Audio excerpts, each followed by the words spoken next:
It's a beautiful day for baseball, and live from Miller Park in Milwaukee, Sportsnet LA presents the Los Angeles Dodgers and the Milwaukee Brewers in the third and final game of this three-game series.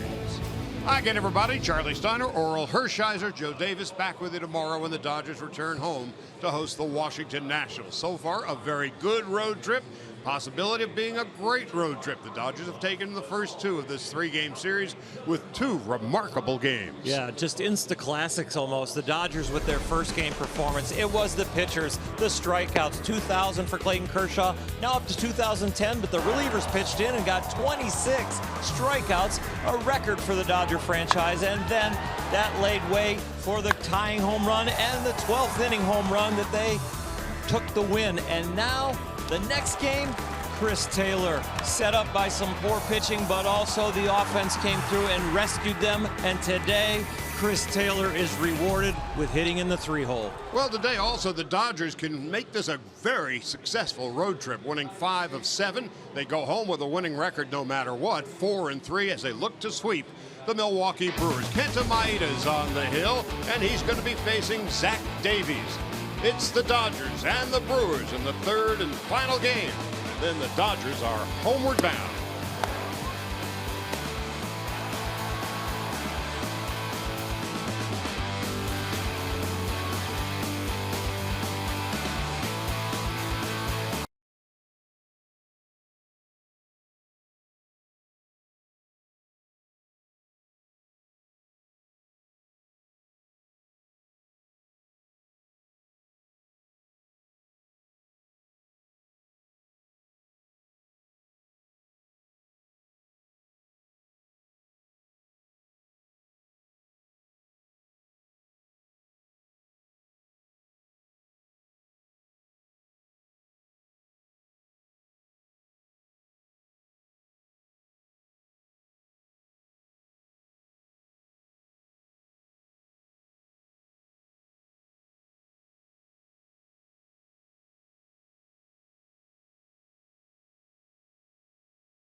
and Austin Barnes are in the starting lineup together. Hello, everybody, and welcome inside Miller Park. I'm Alana Rizzo. When asked, Dave Roberts said earlier today he understands that there is a cautionary tale as far as putting both of your catchers in the game. He said he's not worried about it, however, because it would have to take something pretty spectacular for something to happen to both of them. The emergency catcher, if need be, would be Chris Hatcher, and then perhaps Kenley Jansen and Yasiel Puig in that order. He said he wants both of their bats in the lineup today. Not concerned about it at all. Also at third base, guys, Logan Forsythe back in. And for the Dodgers, this is their 58th game of the season. They begin play at 35-22, a half a game in front of the Rockies. And the Honda lineup has Forsythe leading off in Seager and Taylor. Then Adrian Gonzalez in the cleanup spot. Cody Bellinger in left field. Yasmani Grandal catching and hitting sixth. Austin Barnes, Kike Hernandez, and Kenta Maeda round out the lineup. 58th game, 53rd different lineup. And the Dodgers will be facing 24-year-old right-hander Zach Davies. On the mound with his 4-pitch mix, fastball, cutter, curveball, change. Really a pitch to contact kind of guy, but the needle's kind of going in the wrong direction. The ERA has escalated this year. Fastball command has not been as good. He's been leaving it up, hitting a lot less ground balls, and that's what he looks for, that weak contact. Look for the big, slow curveball, but he's had trouble throwing it for strikes so far this year. High earned run average, and opponents are hitting a lofty .309 against him. So the Dodgers, winners of 2 in a row, 8 of 10, 13 of 17, 20 of 26, having won 4 of the first 6 games of this road trip. And a win today, they go home sitting pretty, winning 5 of 7, getting ready for the Washington Nationals tomorrow night, Tuesday night, Wednesday night, and then an off day on Thursday. Forsythe had the day off yesterday, a little tight groin, but he's feeling much better today. Seager and Taylor will be leading it off. The Brewers begin the day at 29-27. They are a game in front of the Chicago Cubs. Cubs and Cardinals are wrapping up their series in Chicago. So we're ready to go. It's a beautiful day, 87 degrees, a real hint of summer for the first time in this weekend. Forsythe at 227 with 1 home run and 6 runs batted in. And so manager Greg Counsell will have a shift on for Forsythe. The second baseman Eric Sogard about 3-4 steps to the third base side of second, and Forsythe takes a strike, 0-1. Well, the Dodgers with a couple of dramatic wins in the last couple of days. The 2-1 12-inning win with the Bellinger home run. Grandal would tie the score in the 9th. That, of course, was the night in which the Dodgers struck out 26 Milwaukee Brewers. Two teams combined for 42 punchouts. Forsythe, 1 ball, 2 strikes. And then yesterday, a run in the 8th, 5 in the 9th. The dramatic come from behind win and the Chris Taylor grand slam. 1-2. Just inside, a ball and 2 strikes to Forsythe.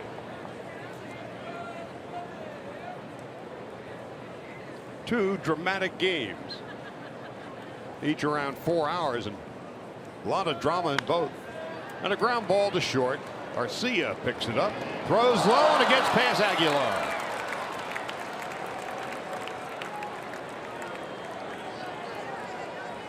The air charge to Arcia. Sloppy defense yesterday left the Dodgers up for air. The inning where the grand slam actually got him back in the game and on top. An error by the first baseman. Here, an effort that could have maybe saved his shortstop an error, but it was E6. Now Corey Seager stepping in. Seager's at 275, 7 home runs, 24 runs batted in. He walked 3 times yesterday. Seager's walked 35 times this year. He's in the top 10 in that category, and he takes a strike. It's 0-1.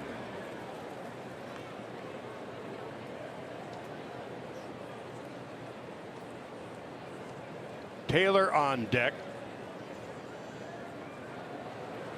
Dodgers looking to strike first blood here with a shift on the right side of the infield for Seager, who takes a strike, and it's 0-2.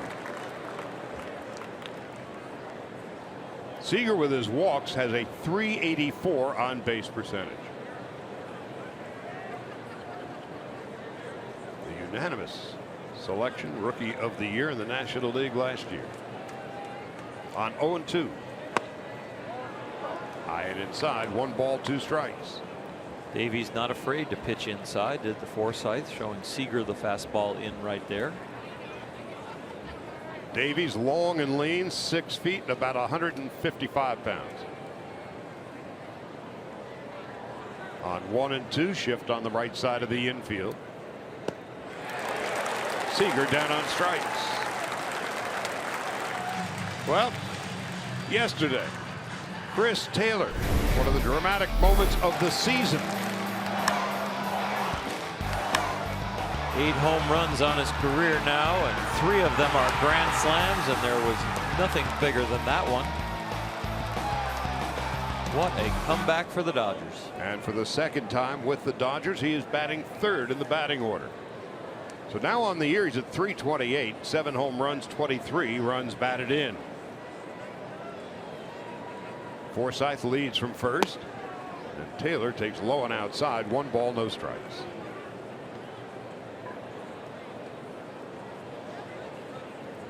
One of those, oh, by the way, trades a couple of years ago. Zach Lee really didn't work out with the Dodgers.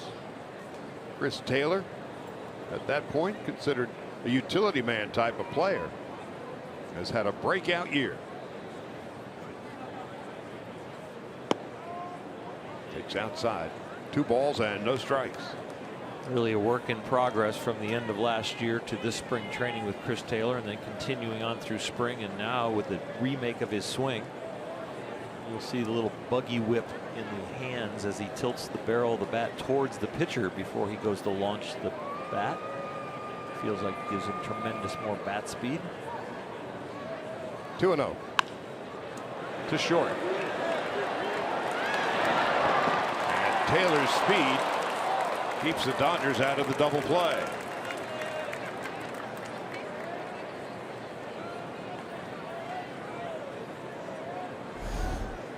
Gets in on him a little bit, doesn't hit it real well. The speed of the ball there and the speed of Chris Taylor keep it from being 2.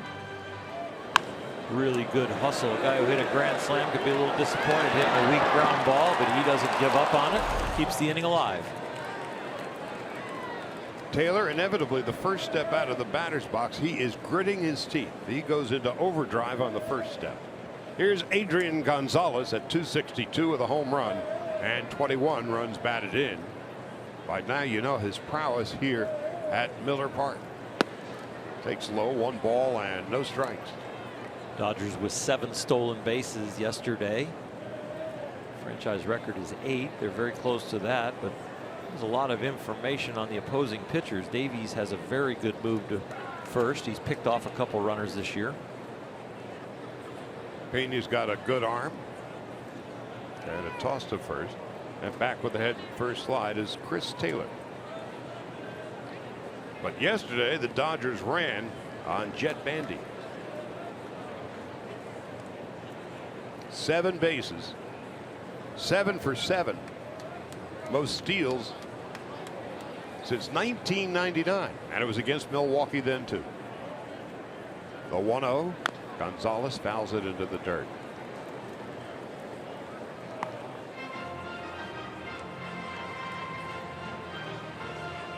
Davies is all about movement. He likes that tailing, sinking fastball, and the hitters are going to be trying to make him get the ball up. His ERA has escalated this year because he has not been able to keep the ball down. Came from Baltimore in a deal that sent Gerardo Parra to the Orioles. Well hit to left field. Thames going back, and in front of the wall he'll make the catch, and that'll end the inning. No runs, no hits, an error and a man left. Kenta Maeda getting ready for his 10th start of the season when we come back.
put together by 46-year-old Craig Counsell in his third year as the manager of the Brewers. Eric Sogard, since his recall about 3 weeks ago, hitting .390.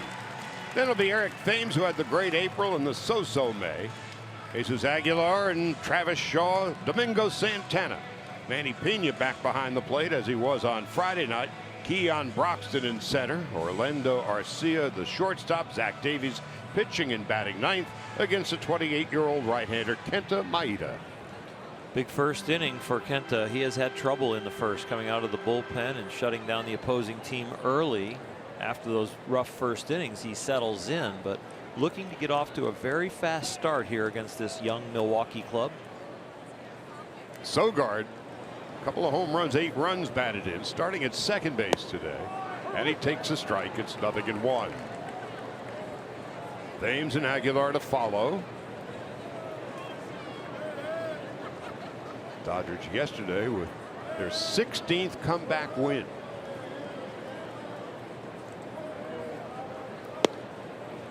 Quickly, Maeda had 0-2.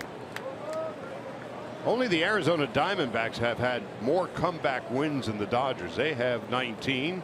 The Dodgers, Cubs, and Nationals have come from behind to win 16 times. Sogard on 0-2.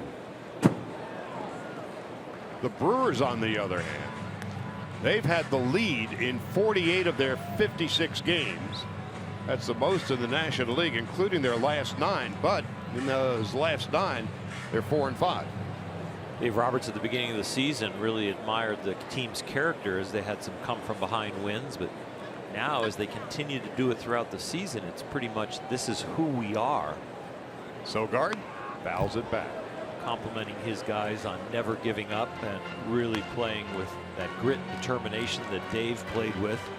That every at bat, every pitch really meant something no matter what the scoreboard said. A dugout is no different than most places of business. The tone, temperament, and tenor of an organization starts with the personality of the man at the top. Sogard on 0-2 takes in the dirt. 1 ball, 2 strikes.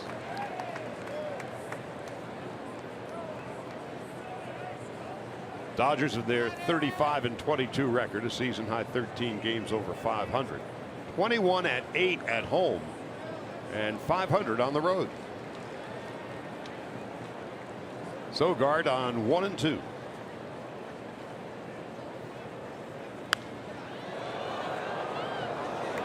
He's been a tough cookie.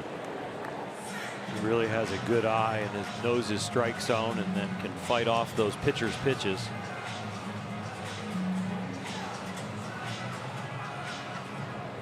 He was called up when Ryan Braun went on the disabled list about a month ago.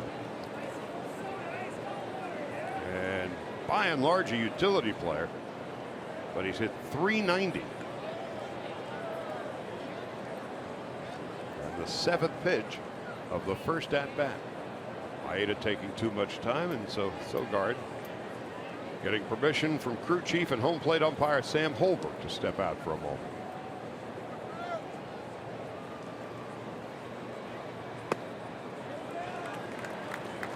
Two balls and 2 strikes. On a series against San Diego on the 16th and 18th of May, had 2 4-hit games against the Padres. That really bolstered that average and kind of cemented him a few more at bats to move from utility to more of an everyday guy.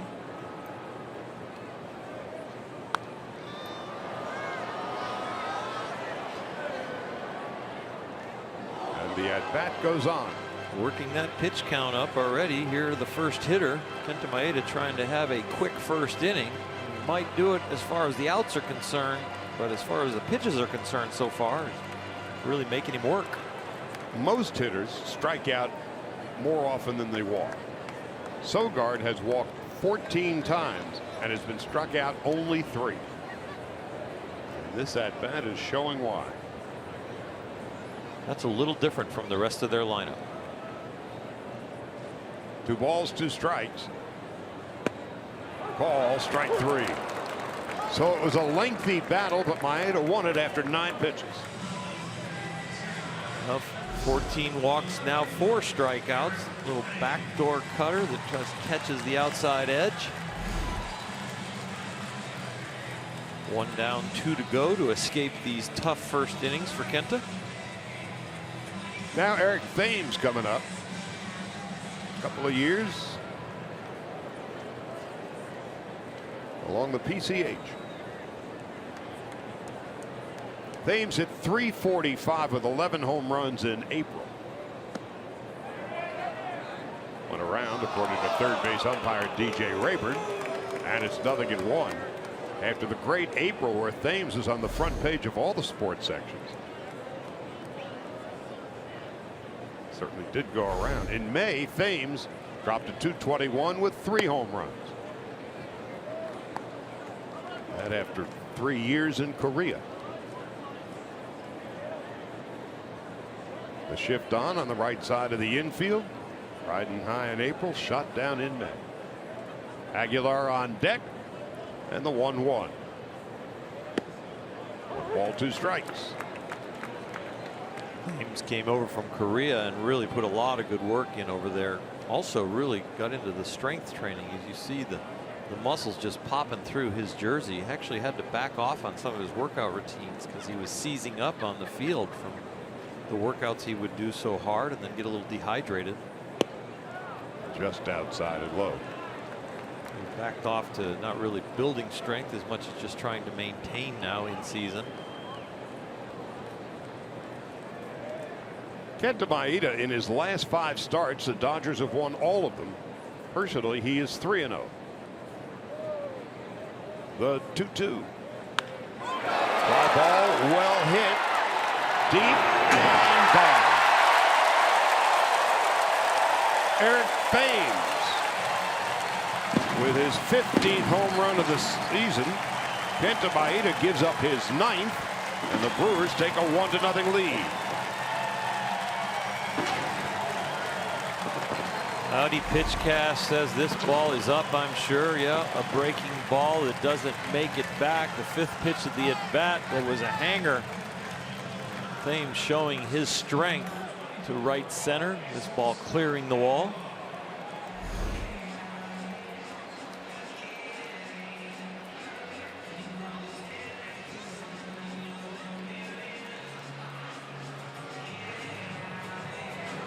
So the Brewers take the early 1-0 lead. For Milwaukee, their 79th home run, their 2nd in the league in home runs. Aguilar takes a strike, 0-1.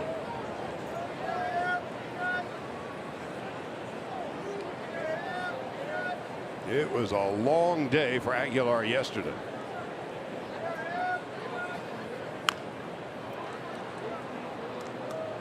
It started off well enough for him, a home run in the 3rd inning off Rich Hill. But then on a play at first base, he collided with Matt Garza.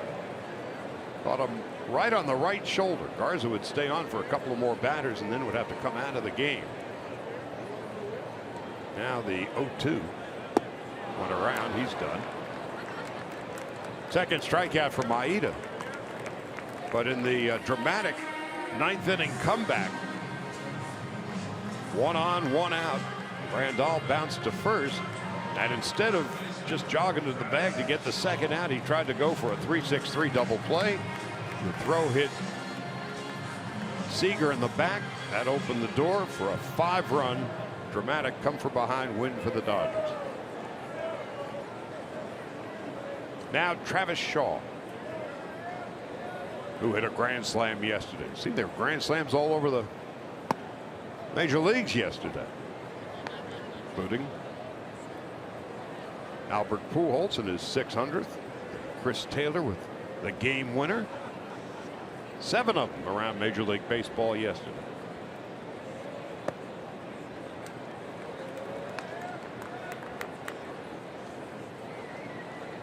Two balls, no strikes to Travis Shaw. 10 home runs and 40 runs batted in. Maeda misses high and outside.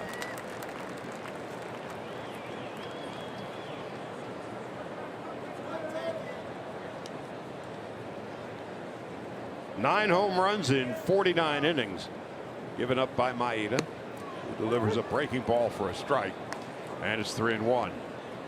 Getting off to a fast start has been Kenta's problem. ERA for first inning coming into this game was 11. He gives up a lot of damage early.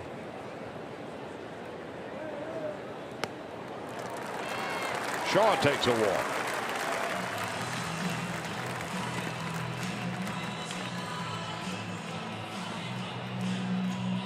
Well, one of the things the Dodgers desperately want out of Maeda this afternoon is some length. Get him into the 6th. Maeda has gone past 5 innings only twice this year. His last start 4 innings. Start before that 5. Back on May the 10th against the Pirates, he went 8 1/3 and he was great, and then he was on the disabled list. A little hamstring flared up. And on a day when Dave Roberts made no bones about the fact that Kenley Jansen will not be available to close it up.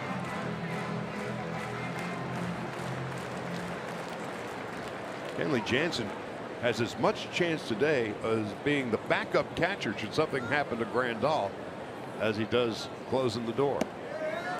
I know Dave Roberts put Kenley on that list of people that could be a backup catcher, but I do not think they would put him back there. They got Chris Hatcher as a potential backup catcher. I would see Chris Hatcher back there long before Kenley Jansen. And of course, you've got Austin Barnes starting at second base today. That's your first choice for sure. Plenty of guys on the Dodger roster that can play second.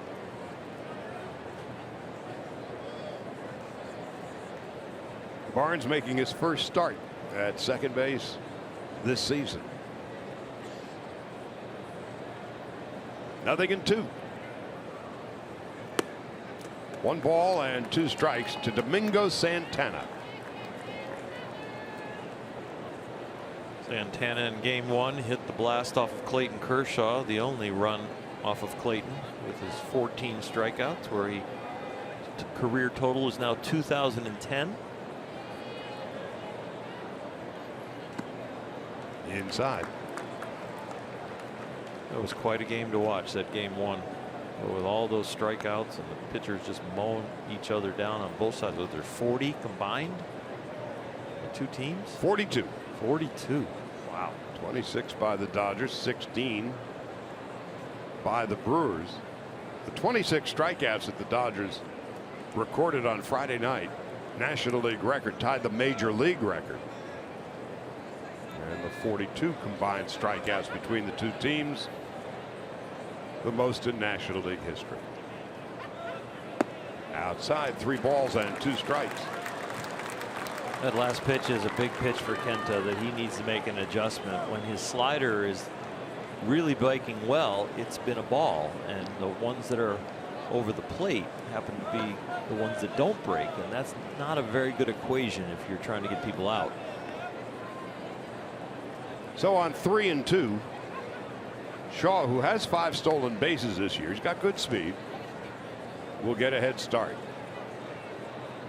Here's the pitch. There he goes. A foul back and out of play. Manny Pena's on deck.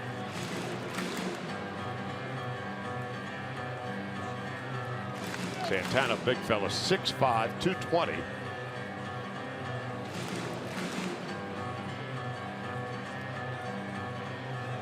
Got off to a terrible start. First 21 games, he was hitting $169, hitting .330 since.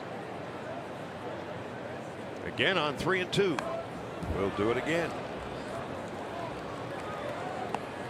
Meanwhile, Maeda's next pitch will be his 30th. And again, talking about it right at the top, one of the things the Dodgers want and need out of Maeda today is some length and longevity. Sure would like that to protect the bullpen. Ross Stripling used for a little bit yesterday. Chris Hatcher, Josh Fields. A lot of guys that would need to go back-to-back days. On 3-2. A fly ball into right center field. Kike Hernandez calling off Taylor, making the catch, and the inning is over. 1 run on the Eric Thames home run, his 15th of the year. We go to the second.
Play is brought to you by the Ram 1500 Rebel.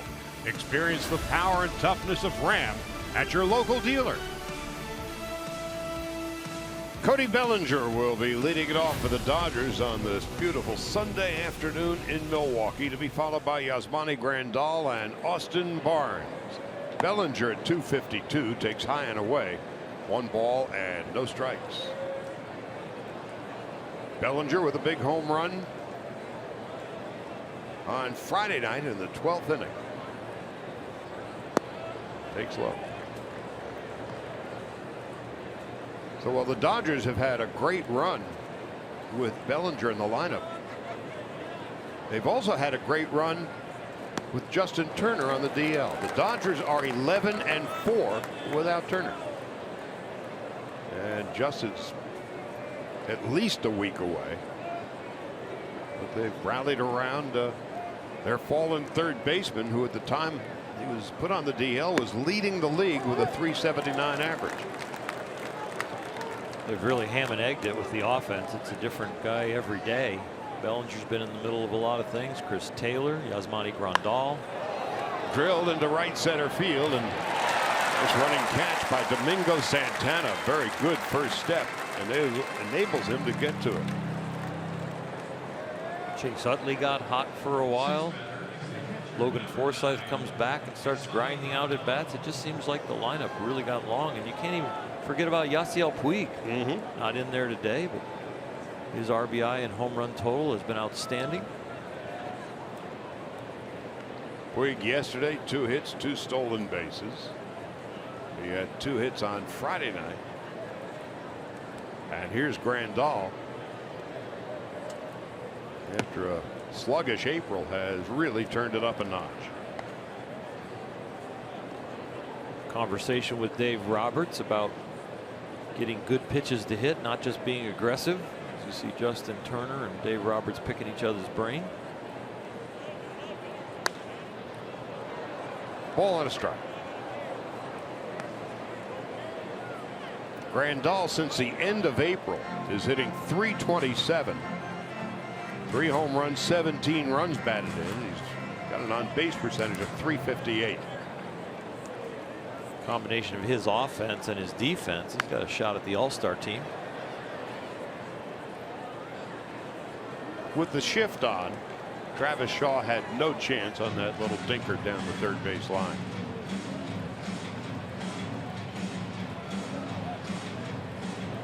Grandal has thrown out 11 of 25.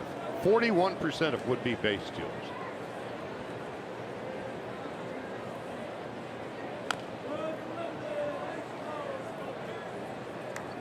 Generally speaking, the catcher could throw it roughly a third of would-be base stealers. He's keeping up his end of the bargain. He sure is. And, you know, a lot of it depends not only on their throwing and their quickness, but on how good the staff is at holding runners. 2-2 to Grandal. Very few catchers, Yadier Molina in his prime, can really take care of the running game all by themselves. Grandal, the shift pays off against the Dodger catcher. In your day, I'm thinking like a Benito Santiago is one of those game changers. You just don't bother. Tony Pena. Yeah. Pudge Rodriguez. Yeah. Benito Santiago was one of those guys, and Tony Pena, that they throw from their knees. And the first time I saw Santiago throw from his knees, at first you thought, what a hot dog. But he wasn't.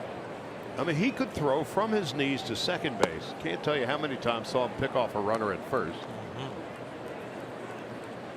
If you're the pitcher on the mound and he's the catcher, you better duck, because his throws were so hard and so low. Austin Barnes at 283. 2 balls and no strikes. I'm not sure I ever saw, and maybe once or twice, those guys that we just mentioned airmail balls into center field. They were all right on the bag or one hoppers.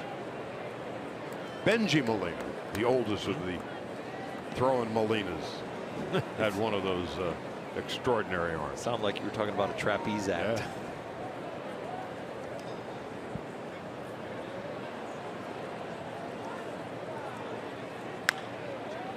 To third, Shaw throws out Barnes by a step, and that'll end the inning. 6 in a row retired by Davies. 1-0 Brewers. We go to the bottom of the second.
Coors Cold Hard Facts. Coors Field gets all the attention as the hitting haven.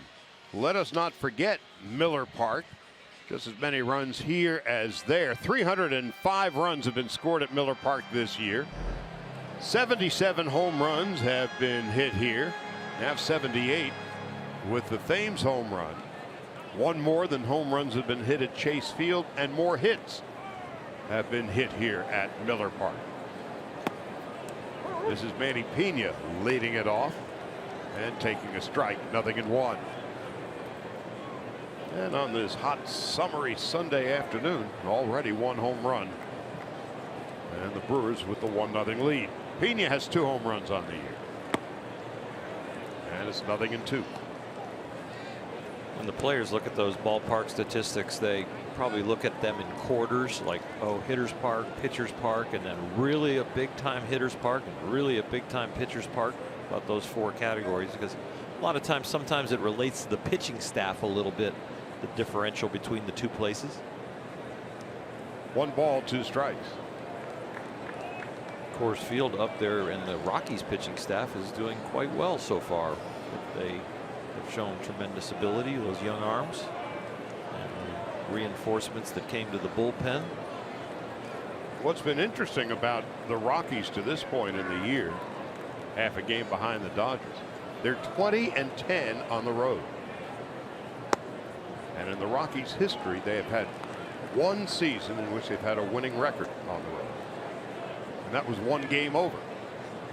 It's hard for their hitters to determine the spin on the baseball and then how much it's going to break, because it does one thing at their atmosphere in Colorado and it does another thing when they travel on the road. It breaks a lot more.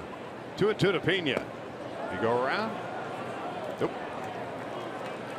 Jim Wolf, Randy's older brother, first base umpire tonight.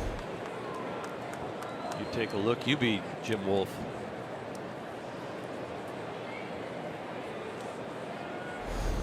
Such a gray area call. A balk and a check swing. And a leadoff walk for Pena, and the second walk given up by Maeda.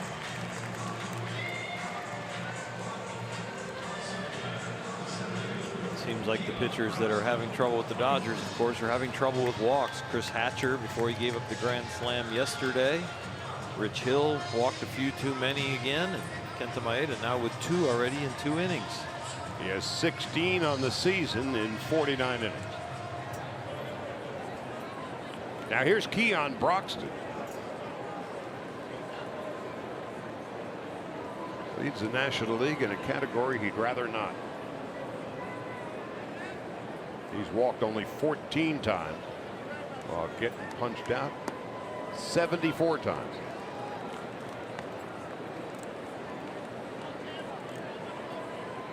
Orlando Arcia on deck. The Brewers on the Thames first inning home run with the early lead.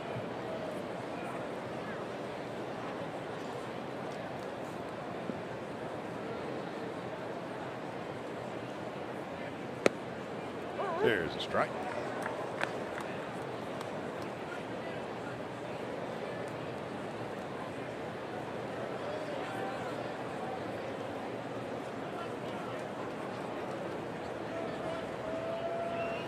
Broxton came over from the Pirates in the winter of 2015. Originally a 3rd-round pick of the Diamondbacks in 2009. Into left. Nothing seems to rattle Bellinger. He has a ball player's pulse, that is for sure, no matter where he is in the batter's box, left field, first base. Remember, he can play center field too, that great arm and excellent wheels.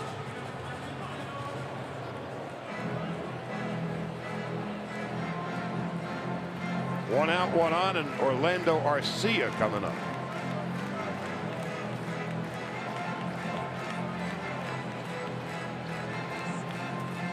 Arcia 250 on the year.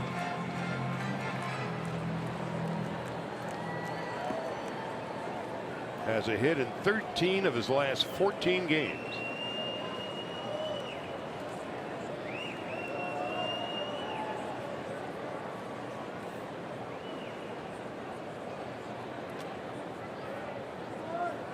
This is a team still in transition, and they're still trying to figure out who are the long-term players, but Arcia certainly seems to be one of them. And for a rebuilding year to be near the top or at the top in the Central is a big surprise for them. Really, St. Louis and Chicago have not played up to their potential yet. Craig Counsell says, why not us? Hopefully these young fellas can mature very quickly. Counsell in his 3rd year as the manager of the Brewers had a contract extension signed over the winter.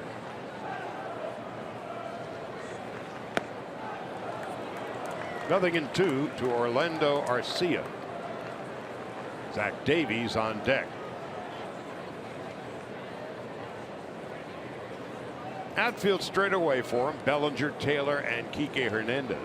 On a day in which Yasiel Puig's got the day off, Chase Utley sitting it out, and so Austin Barnes making his first start of the season at second base.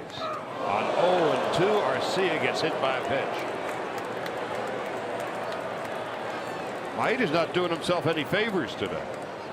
Well, this one didn't hurt an awful lot. Where it got him, plus the speed, 78 miles an hour. It looks like it was wanting to be a changeup or a slow curveball that comes out the top.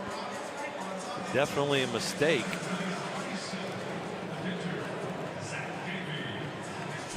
A chance for a pretty simple inning. Get him out with the 0-2 count and then face the pitcher. And Zach Davies hits like a pitcher. Adrian Gonzalez going over to settle down Kenta Maeda. Davies is 1 for 13, but he does have 4 sacrifice bunts. So he can get him over. You got Eric Sogard to tough out. You would expect a pretty aggressive bunt defense here from the Dodgers. Logan flashing the signs down there at third. Now Adrian Gonzalez comes over, and Forsythe down. Talking with Maeda. It's not the basic #1 bunt defense, I don't think, if all of a sudden the conversation takes this long.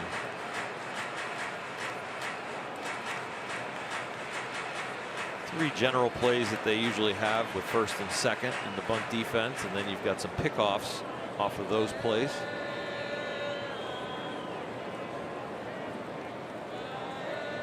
Dodgers pitching in from the corners. And Davies bunts it foul up the third base line. Seager was speeding over toward third base in the event that Forsythe could quickly make a play. One of the first people I saw play this defense was Ozzie Smith. He used to go over, and the traditional play back in the 70s and the 80s was to take the shortstop running behind the runner at second, bluff like you were going to pick him off, and then follow him and lead him really to third. If the bunt was accurate, the third baseman was involved in the play. The Dodgers at times will take Seager and put him over in the 6 hole closer to third base and not run the deke. Adrian Gonzalez practically shakes Zach Davies' hand. Now he retreats, and Davies, showing no signs of bunt, takes a strike, and it's 0-2.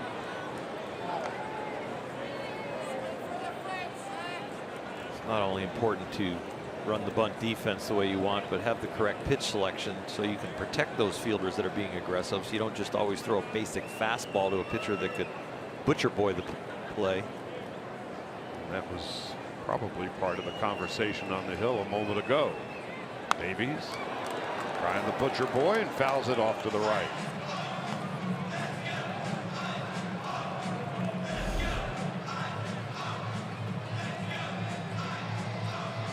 Dahl got crossed up right there.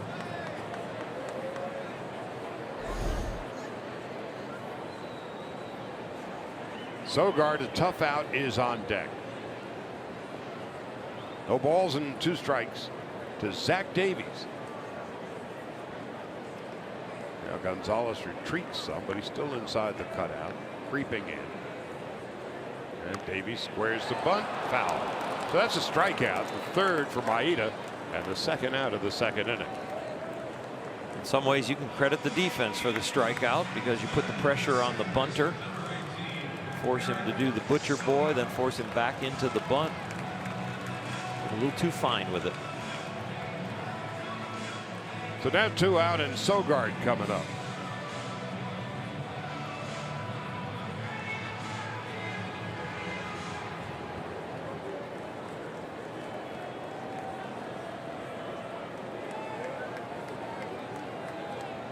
Sogard took a call third strike in his first at bat.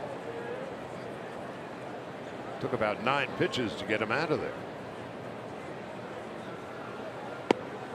And he takes a strike, 0-1.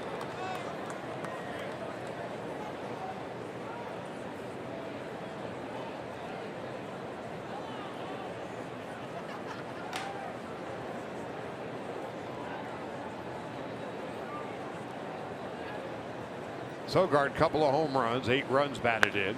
Winds up base hit into right. Pena rounding third. He is on his way home and on his way to third base. Arriving standing up is Orlando Arcia. And Sogard knocks in his 9th, and the Brewers take a 2-0 lead.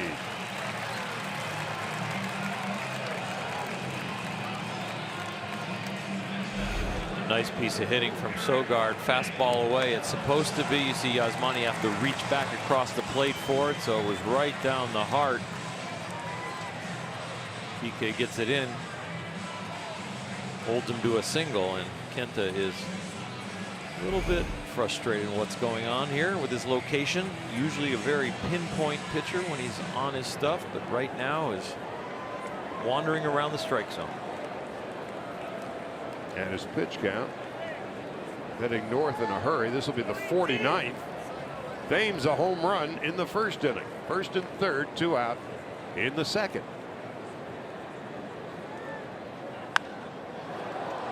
No balls and 1 strike to Eric Thames.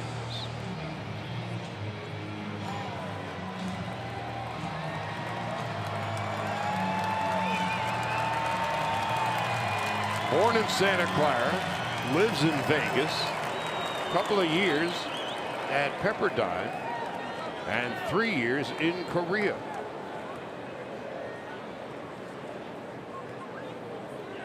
Where he hit 37 home runs in 2014, 47 home runs in 2015, and 40 home runs last year. Came up with the Blue Jays, scuffled. Seattle, scuffled. 2013 at the minor league level, and then in 3 years in Korea he reestablished himself. 2 balls and a strike.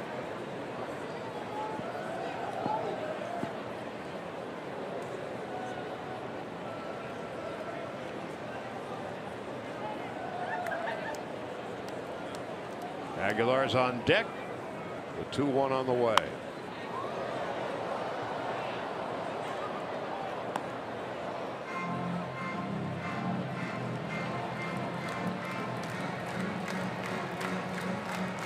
With Thames now 15 home runs, 29 runs batted in, a 276 batting average, and he's also walked 36 times, so his on base percentage is an impressive .414.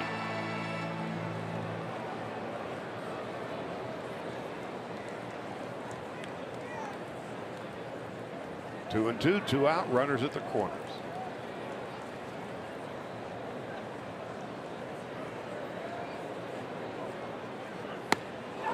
Down on strikes, and that'll do it. 4 strikeouts for Maeda. 1 run, 1 hit, 2 left. 2-0 Milwaukee. We head to the 3rd.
Has a Zach Davies has a 2-run lead to work with as we go to the top half of the third. As the Brewers know, and some of the other clubs around the National League, you've got to get the Dodgers out for 9 innings. They have 16 comeback wins, Charlie. Tied with the Cubs and Nationals. The Diamondbacks have 19 comeback wins. And Milwaukee found out in a painful way yesterday. Kike Hernandez at 246 in right field today, with Puig getting the day off. 1 ball and 2 strikes to Kike Hernandez.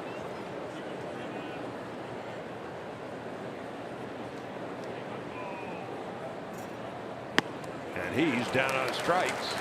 And for Davies, his 2nd strikeout of the game. Davies kind of abandoning his big loopy curveball that he's struggled with this year, really going more fastball changeup combination used right there against Kike.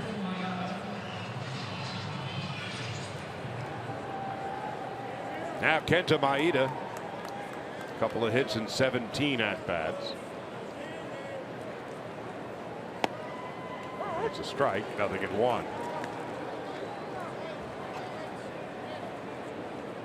Forsythe on deck.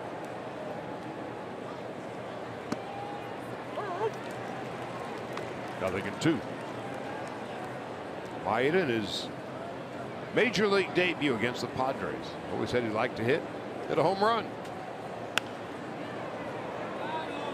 Another interesting note about Maeda as he bounces out. He's not been struck out this year.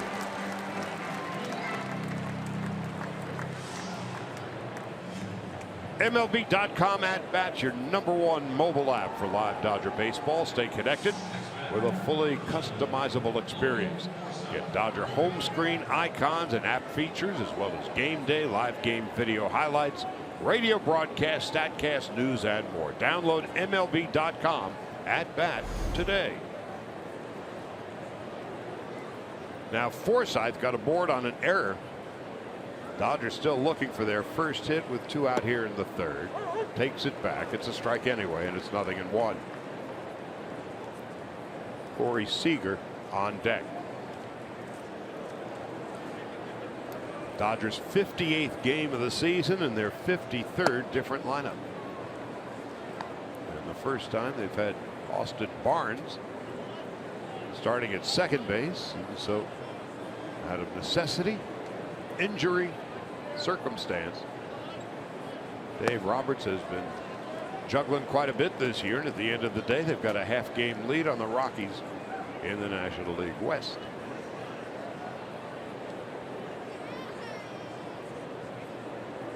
Seager on deck. Shift on the left side of the infield for Forsythe, who takes a strike, and it's 2-2.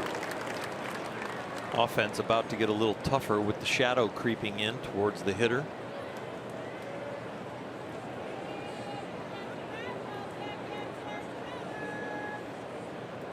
With the game starting, what, about 4:15 yesterday, the shadows were miserable for everybody all game. Arcia, nifty play. Dodgers go 1-2-3. Dodgers still looking for their first hit after 2.5. Brewers 2-0.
History of the boys in blue is timeless. Now, if they put that sign down, we could see the B cap. There we go. Show your historical pride with a Brooklyn cap Monday, June the 19th, when the Dodgers host the New York Mets, courtesy of Bank of America, and available to the first 40,000 fans in attendance. For tickets, visit Dodgers.com/promotions. And you got to work on your production, for goodness sake. Corey Seager out there on the left side of the infield, shaded toward the hole. Those are fans, not props. Now you tell me. Jesus Aguilar takes a strike. He struck out in his first at-bat. Aguilar, 0-2.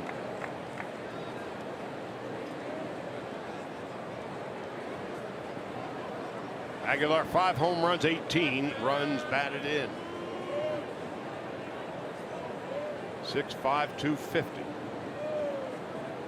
Something Matt Garza found out all too intimately yesterday. Outside. That was quite a collision. Anytime you run into this man, full speed, half speed, just bump into him in the hall. He's even money with a Sherman tank.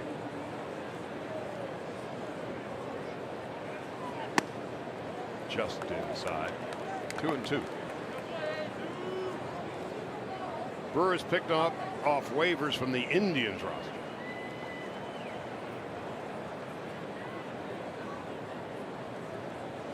In the first week of February.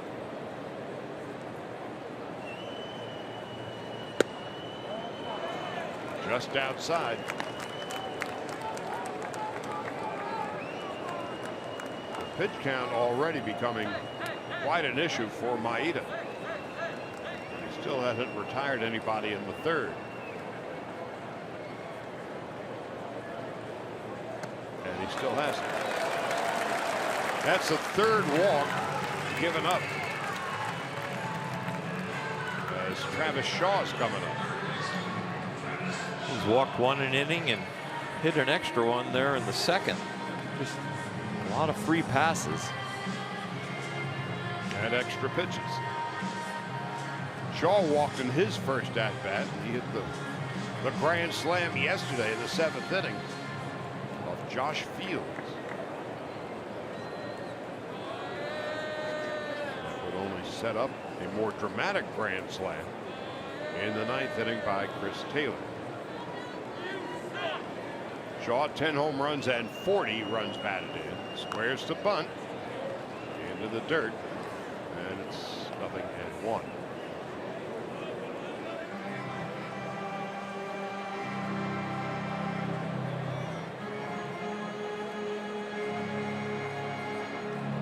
In December, the Brewers picked up Shaw from the Red Sox in a trade that sent Tyler Thornburg to Boston.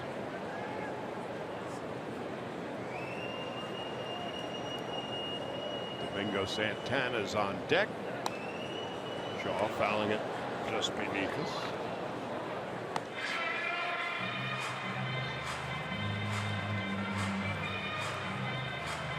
And it's 0-2.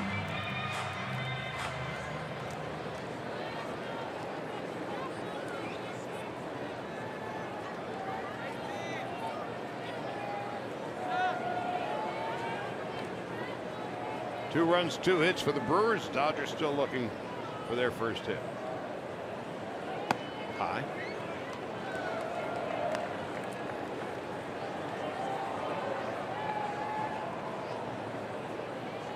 Shaw's another one that the Brewers feel like they can build their franchise around. Left side of the infield they like.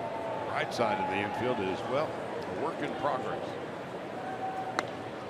As Shaw drills one down the right field line and just fouled.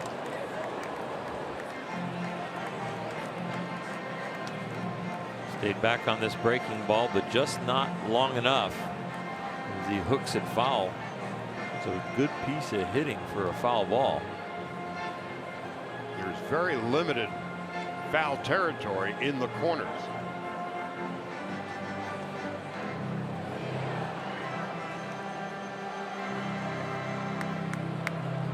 maybe 5 feet.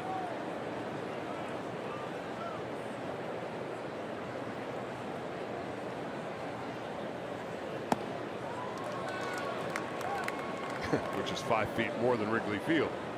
Exactly.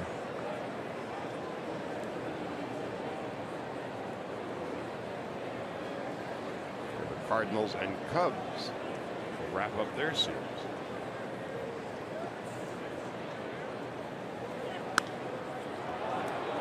In the shallow left, there's Bellinger. First out of the third.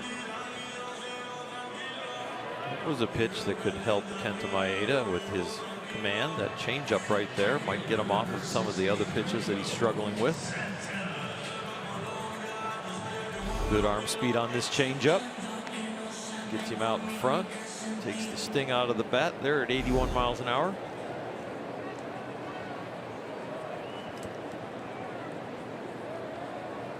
Powerful Domingo Santana. He hit the home run off Kershaw in the 7th inning on Friday night. Maeda missing just outside.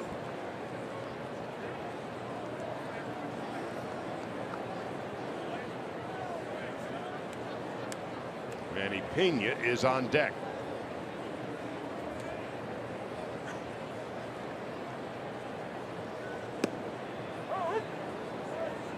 One and one. 2-0, but these pitches by inning are not going to work. They're coming down, but we're only 1 out into the third.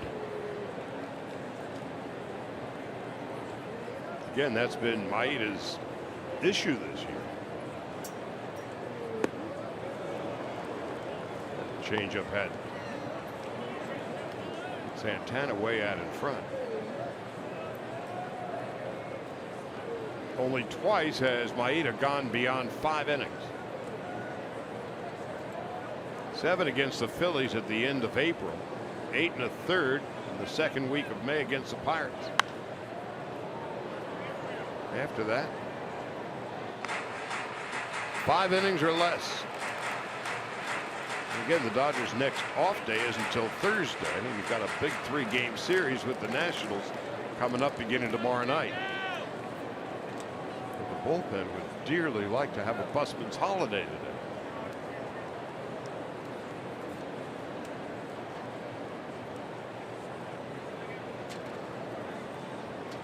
One and two to Santana, and he swings and misses. 5th strikeout for Maeda.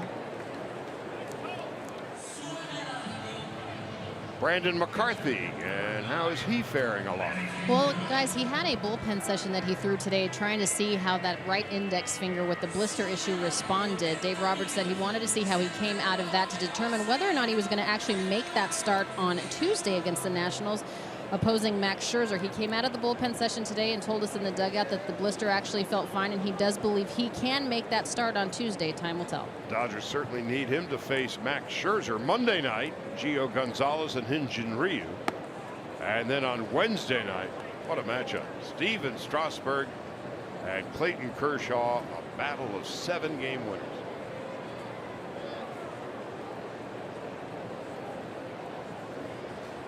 Dodgers keeping their fingers crossed about the blistered finger of Brandon McCarthy. 1-1 to Pena.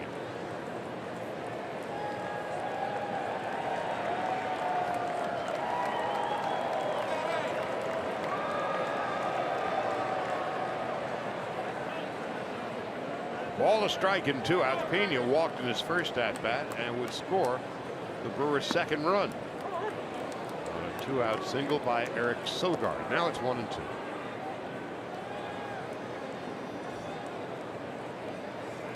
Keon Broxton is on deck.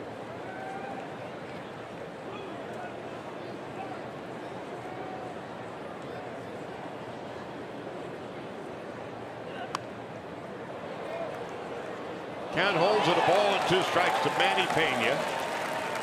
Couple of home runs and 14 runs batted in.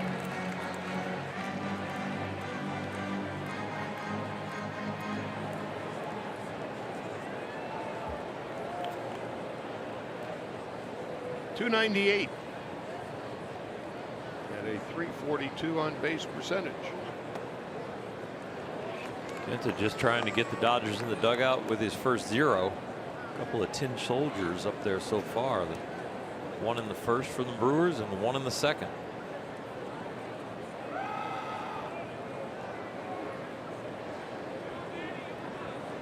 Two balls, 2 strikes, 2 out. Drilled into left, but there is Bellinger making the catch. And that ends the inning. Right on the screws. Pena's got nothing to show for it. No runs, no hits. A walk and a man left. Seager, Taylor, and Gonzalez coming up in the 4th.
Los Angeles Dodgers, you would think that there's going to be something on a daily basis that marks something memorable in the franchise's history. This date, 1972, 3 of the greatest to ever put on a Dodgers uniform had their numbers retired. Jackie Robinson, Campy, and Sandy Koufax had their uniform numbers retired at Dodger Stadium.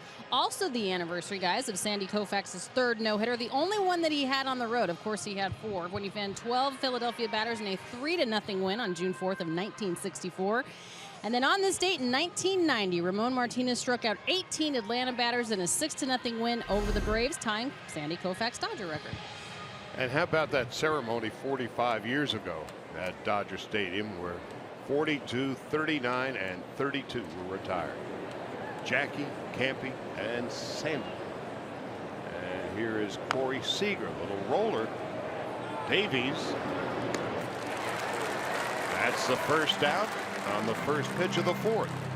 Davies very nimble getting off the mound right there. Acted like an infielder the way he moved. Looks like a tremendous athlete. He's thrown 43 pitches now through 3 1/3. A little hop over there. Just a very quick throw with quick feet. Very good at holding runners, good at fielding his position. Dodgers have not hit the ball hard, and consequently they've not had a hit. Taylor bounced out in his first at bat, takes a strike, 0-1.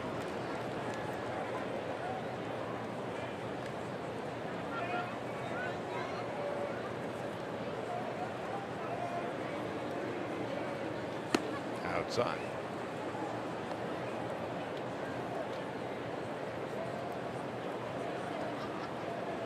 Gonzalez is on deck.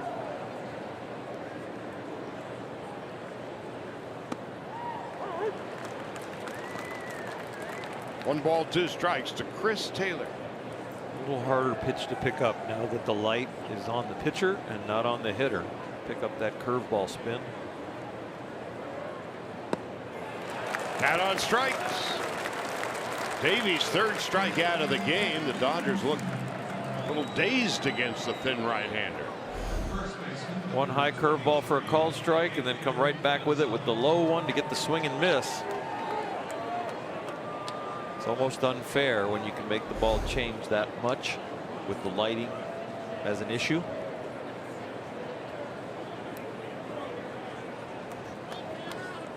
As a shadow creeps across the right side of the diamond, Gonzalez takes a strike, and it's 0-1.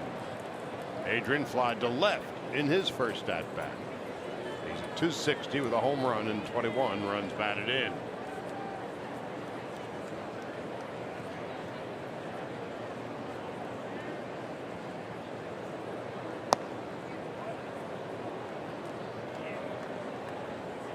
One and one to Adrian Gonzalez,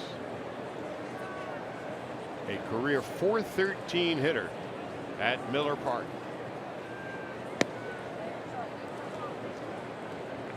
Adrian, a double yesterday and a single.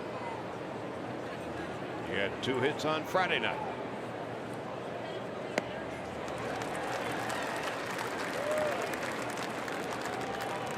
Right now, Davies has the Dodgers off balance, off stride. Been able to hit the low and away pitch to the lefties. Been able to get it inside on people when he needs to, and he's using his changeup very, very well. And now here we are in the second time around in the order, and he's starting to mix in the curveball. So he's having the best start of his season. This is his 12th. Came into the game, opponents hitting .309 against him. To second base. That's Sogard, and that's that for the Dodgers. Still looking for their first hit after 3.5. Brewers 2-0.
So the backstage Dodgers get to know the Dodgers AAA team, the Oklahoma City Dodgers. Plus go behind the scenes as you see that man Grant Dayton, who got the call up to the majors. That's part of the feature on Friday night. Don't miss Backstage Dodgers, presented by Hankook Tires, right after the postgame Friday night on Sportsnet LA.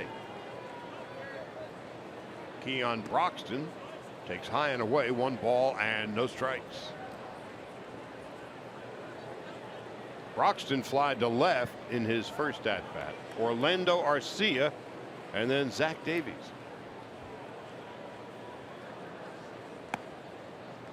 Two and 0. 4 walks, 5 strikeouts, and a hit batsman. And that's how you approach 80 pitches beginning of the 4th inning.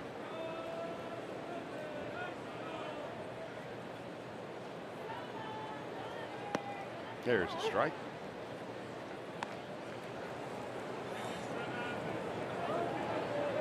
How do you assess Maeda and what he has done to this point?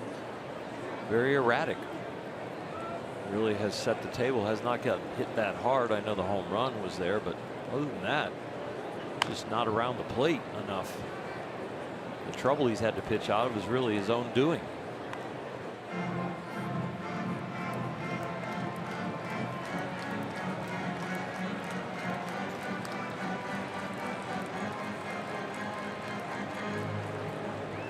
Still a ways down in the batting order. Cody Bellinger, Grandal, Barnes, Hernandez, and then Maeda. It's not like they're going to pinch hit for him, but the pitch count might make him do that. Broxton down on strikes for the 75th time this season. Someone has to lead the league in something, and Broxton leads the league in strikeouts. High cheese on National Cheese Day here in Wisconsin. Seems like every day is National Cheese Day here.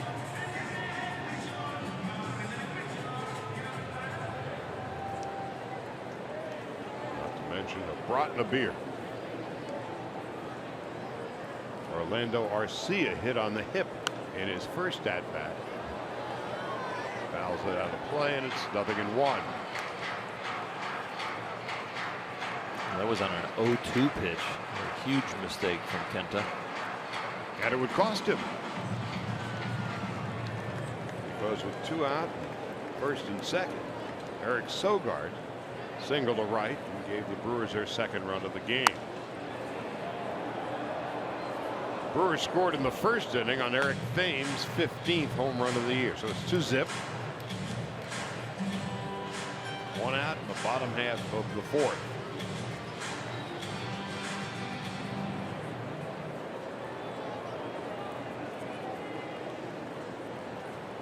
Brewers a couple of games over 500, 1 in front of the Cubs.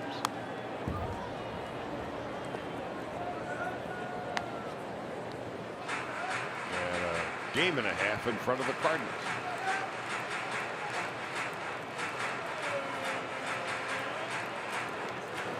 The Dodgers and Rockies lead the National League with 35 victories. The Nationals have 34.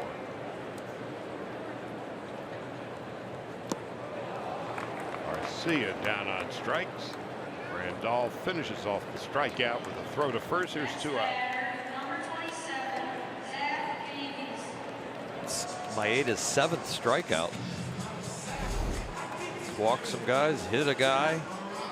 He's also struck out 7 of these Brewers that average about 10 strikeouts a game.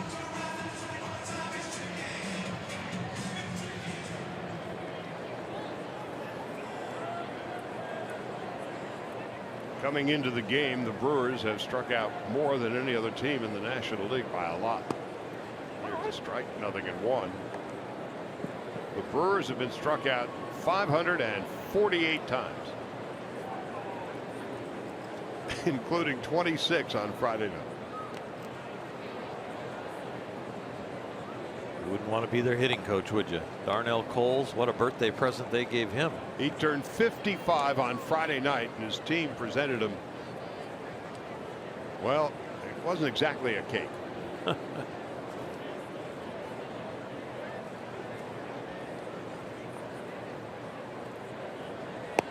Zach Davies, that is 1-2.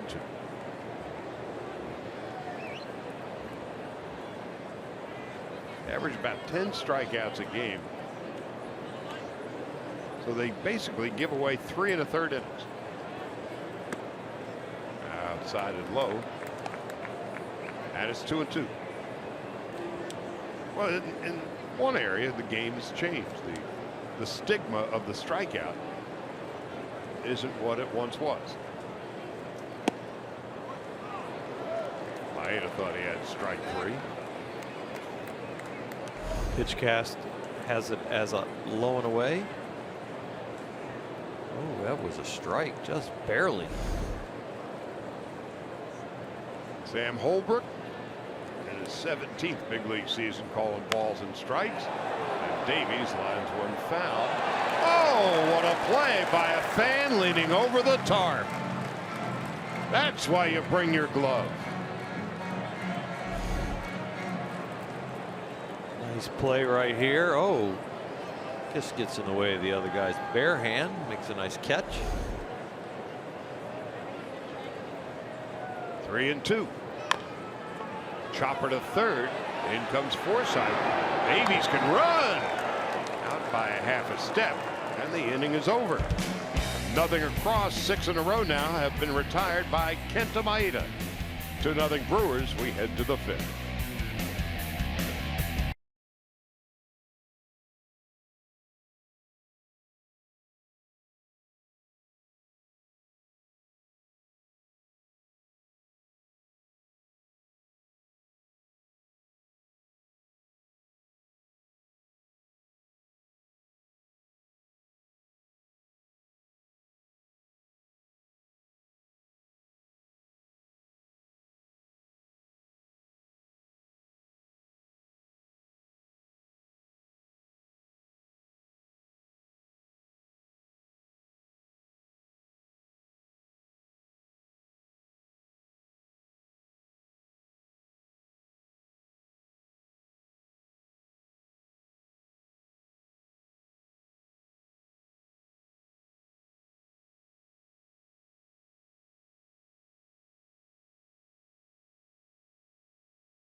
LA is brought to you by your Southern California Toyota dealers. Get the Toyota truck of your dreams at Toyota's Summer Drive sales event. A perfect summer Sunday in Milwaukee. 87 degrees at game time. Meanwhile, as we head to the 5th, Zach Davies has thrown a no-hitter through 4. Now, if you bring up the possibility of a no-hitter and it's the other team, is there a jinx involved? I don't think there's a jinx involved at any time. Yeah. On that we agree. Raised the issue the other day. Somebody was pitching a no-hitter last week. I said to Mo, if we talk about that no-hitter 2,500 miles from here, are we jinxing? We are totally like-minded. Cody Bellinger. It's outside, 1 ball, no strikes. Very Stevie Wonder if you believed in it. Very superstitious.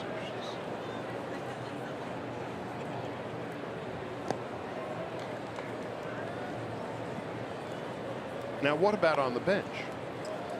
Well, it's culturally, that's where it started. That you don't talk to somebody like that. You don't tell them even good job. You just leave them alone like they're in the zone. Bellinger flied to right in his first at bat. And I would say that that probably is more accurate, that you're not jinxing it, but you're getting to somebody's head. So just like you don't go up to a hitter, and the guy's 3 for 3 and he's got a chance for the cycle, and all he needs is a single, and he's got the home run, the double, and the triple. You don't go up, come on, just a single, you can do it. Just leave him alone. 3-1 to Bellinger.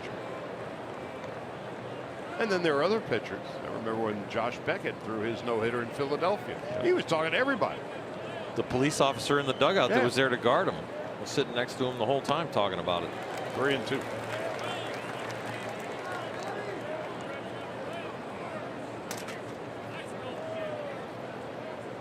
Grandal on deck, Barnes to follow. It is 2-0 Milwaukee in the top of the 5th. Ball strike 3. That is Davies' 4th strikeout. It's his firmest fastball too, a 92-mile-an-hour tailer. He doesn't go for the sink. This goes to tail it out there onto the corner, which is an absolutely very wide corner on that call. But for Davies, 4 strikeouts, no walks. The only base runner the Dodgers have had, Logan Forsythe, leading off the game, grounded to short in a throwing error by Orlando Arcia, and that's been it. Grandal bounced to short in his first at bat. When you think about no hitters and you think about errors at shortstop, you think about Clayton Kershaw's no hitter that could have been a perfect game. Hanley Ramirez. What people forget, the very next hitter was robbed by Miguel Rojas at third base. The flying squirrel. And Rojas saved the no-hitter. Previous play, it was routine and Hanley didn't make it happen. But Rojas, who's now down in Miami out with a torn thumb, would save that no-hitter. Kike Hernandez standing in front of Kershaw, 2-2 to Grandal. To the left, slicing out of play. Austin Barnes on deck.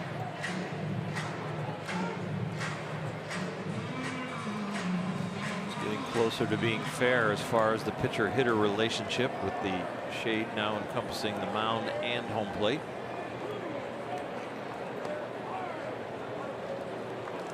Grandal works the count full with one out in the fifth.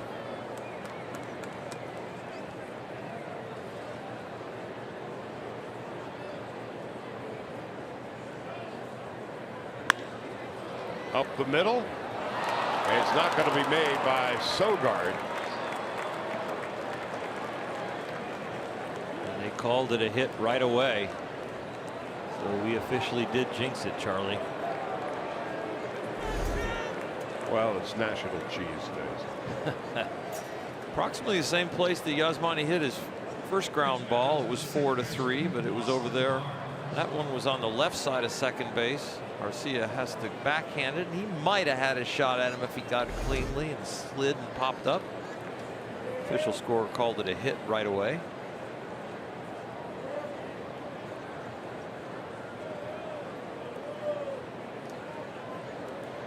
Now Austin Barnes bounced to third in his first at bat.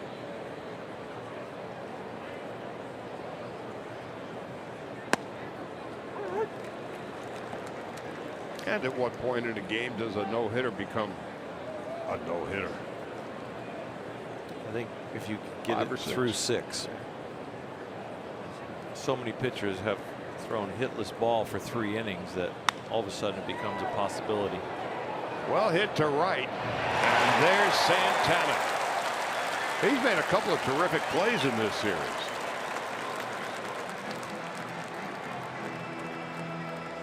A lot of room out there in right field because the fence starts to jut away. You see the difference in the warning track there as that wall creeps back.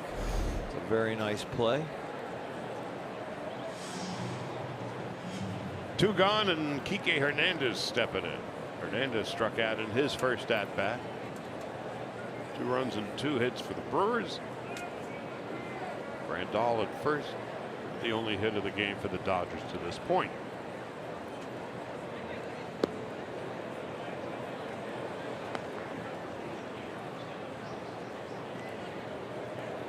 Kike having really a solid year. He has played every position but catcher and first base. Hit all over the lineup, batting 8th today, giving Puig the day off in right.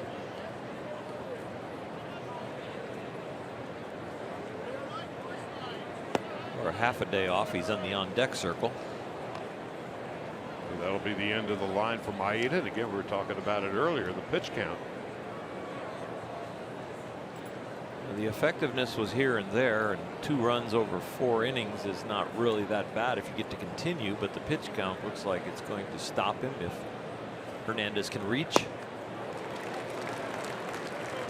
Grant Dayton is warming up in the Dodger bullpen.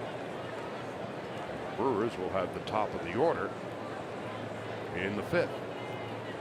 And the way Grant is watching the game, I would say they've told him if they hit for Maeda, but Maeda will go back out to the mound if Hernandez doesn't reach.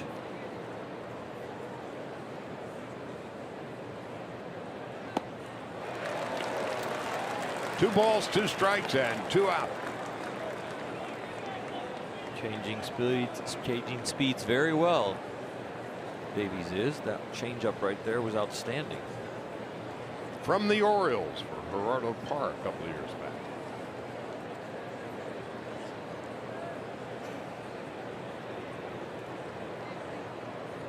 Two and two to Kike Hernandez. Fifth strikeout for Zach Davies. No runs and a hit after 4.5. Brewers 2-0.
Into the game is Grant Dayton. Who's in, who's out, brought to you by In and Out. And so Kenta Maeda is a victim of his own pitch count. He ends up at 92, 59 for strikes in just 4 innings. He struck out 7 and he walked 3. So here is Dayton, his 17th appearance. ERA of 4.4. Opponents are hitting just 180 against him. And he spent a little time at Oklahoma City. And his dad was here in Milwaukee for the weekend. And he gets a chance to watch his son work. That little work in Okie City did him well. Kind of ironed out a few mechanical flaws that he was working through at the big league level that wasn't working out, but looks much better and is much more comfortable on the mound now. Eric Sogard leading off for the Brewers. Outside, 1 ball, no strikes.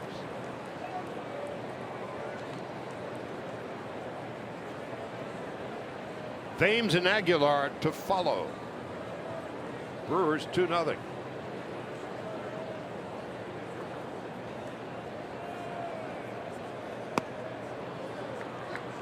So once again, the National League's best bullpen will be called upon to throw at least 5 innings, or maybe 4, depending on whether or not the Dodgers can force the Brewers to hit in the ninth.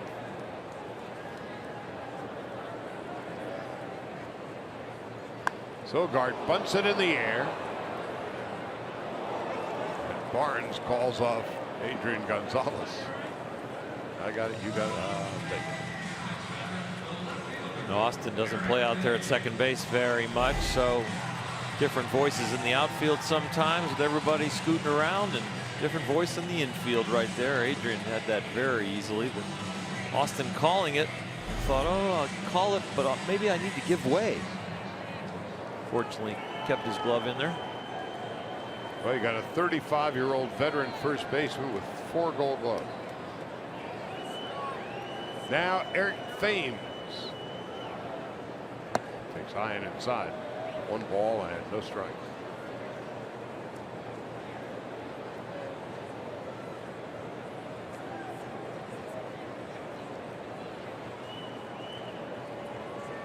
One out, bottom of the fifth.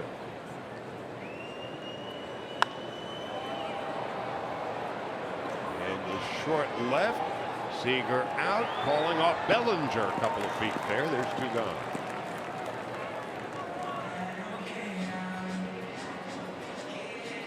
It was not a routine pop-up with the sun here in the day game. You see Corey glance up there and check the vision again.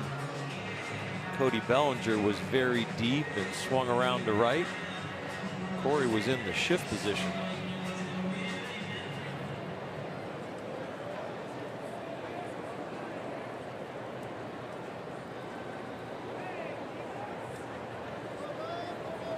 Aguilar is 1 for 2. He struck out and he's walked. He takes high and away. 1 ball, no strikes.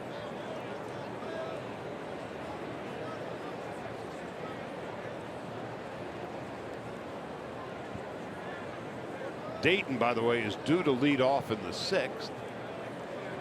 And for the moment, nothing doing in the Dodger bullpen.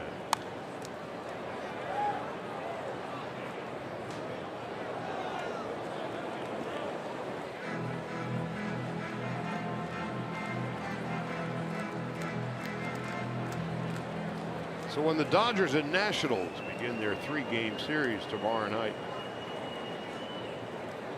East meets West, 2 first-place teams.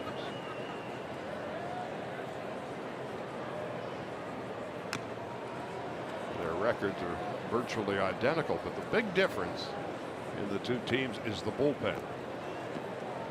Washington is worst. The Dodgers are first. Dodger bullpen ERA is 2.71.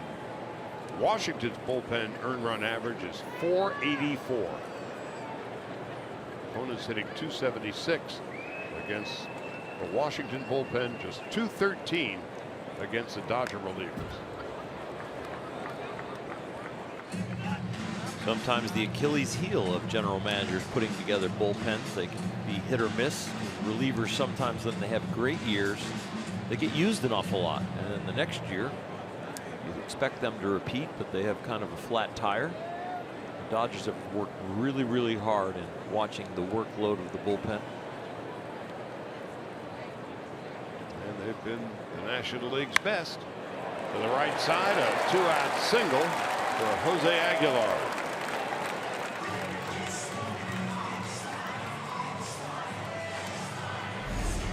Got him out front. He just had enough bat and swing left to just throw it at it, find a hole. Had him off balance, but a good piece of hitting, keeping his balance long enough to swat it to right. There's Travis Shaw.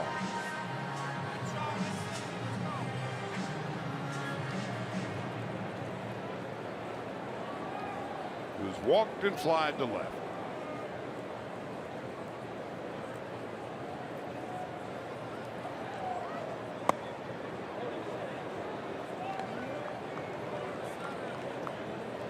Dad, of course, was an all-star. Pitched the Indians, the Expos, the White Sox, the Reds, and the Dodgers.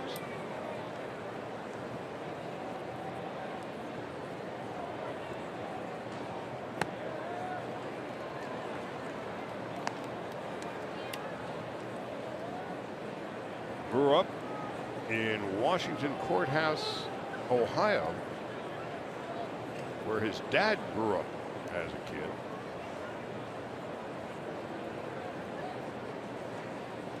Two balls, no strikes to Shaw.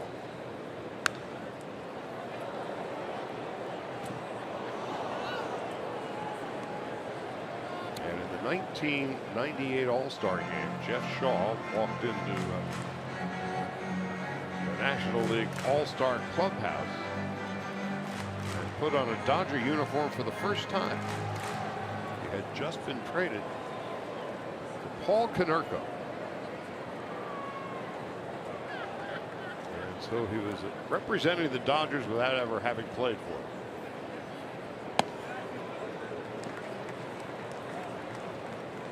3 balls and a strike to Jeff's son.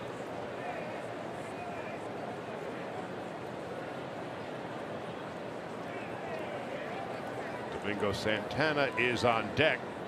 So the 2-out single for Aguilar. He's at first. And Dayton on 3-1. It's popped up left side. Seager's underneath it. That's going to do it. No runs and 1 base hit. Through 5. Brewers 2 runs and 3 hits. The Dodgers no runs and 1.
Unlimited baseball break brought to you by T-Mobile. As play began today in the National League West, Dodgers leading the Rockies by a half a game, Arizona by a game and a half. They're all even in Miami in the bottom of the 7th. Howie Kendrick has scored a run for the Phillies in the bottom of the 6th. They lead the Giants 6-5. The Rockies and Padres get underway a little later on. And here is Yasiel Puig to pinch hit for Grant Dayton, and on the first pitch he sees in the short left center field. Fighting the sun was Thames. Puig is retired on 1 pitch in the top half of the 6th.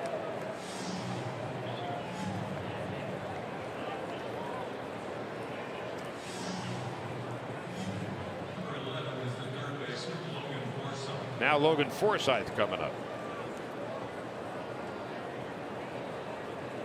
Forsythe is 0 for 2.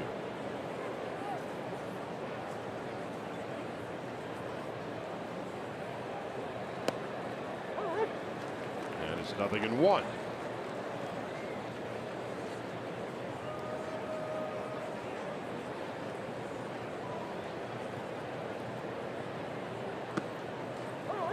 Two.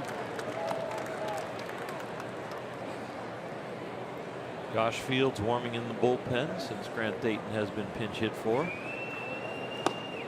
Dayton 15 pitches, 9 for strikes. 1 inning, 1 hit.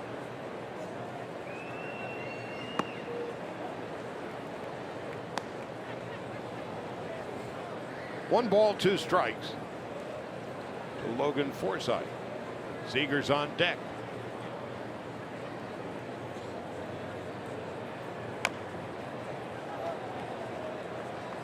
Dodgers 10 runs and 10 hits yesterday. Brewers 8 runs and 8 hits. This afternoon, Brewers 2 runs, 3 hits, and Dodgers no runs and 1 hit.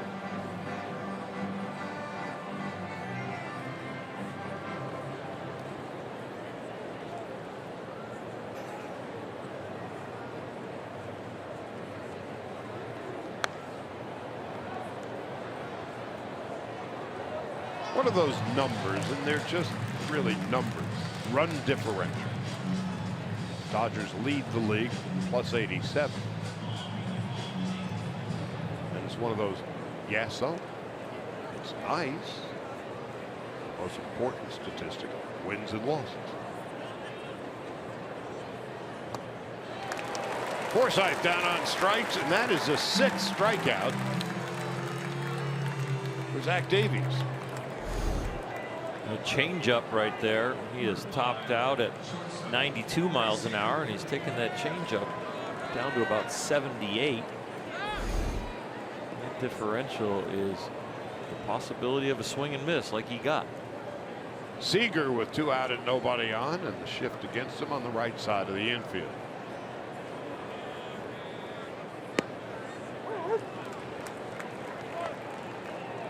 Seager struck out and bounced back to the pitcher.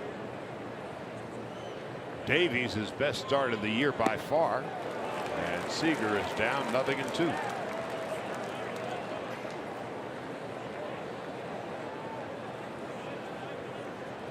Dodgers have had 2 base runners.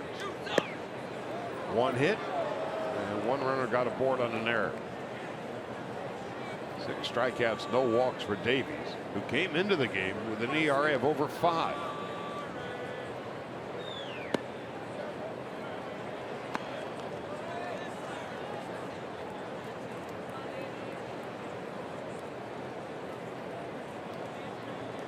Two balls, 2 strikes, 2 out.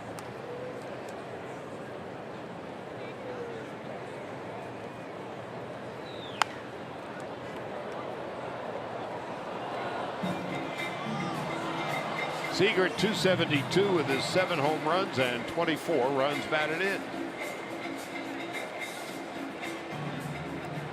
Dodgers have had to come from behind in the first 2 games of this series and won both of those. This is not quite the mountain they had to climb yesterday, but it is getting late, and they are down by 2. On the road this year, Seager's hitting .289.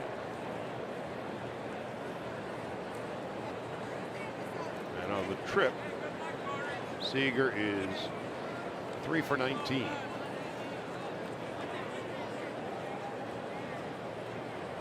Three and 2, and we'll do it again. The ebbs and flows of a season. Exactly.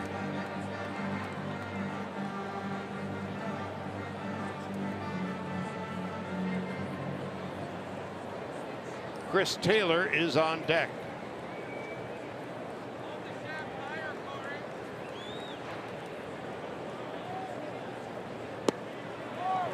Seager takes a walk, his 36th walk of the year. Now it's time for the Land Rover Performance Spotlight, and what a performer Chris Taylor has been. This is a breakout year for sure. A .234 lifetime hitter with all of 1 home run, 7 home runs, couple of grand slams, 23 runs batted in 41 games for Chris Taylor. A 5th round pick of the Mariners back in 2012. And what turned out to be a steal of a deal with the Mariners. They got Zach Lee, and the Dodgers got Taylor. Batting in the 3rd spot today for just the 2nd time this year.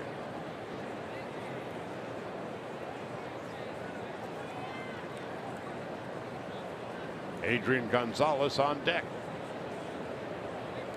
Taylor with the grand slam yesterday that won the game for the Dodgers. Throw down to first base, and back with a head first slide, Corey Seager, who has 2 stolen bases on the season.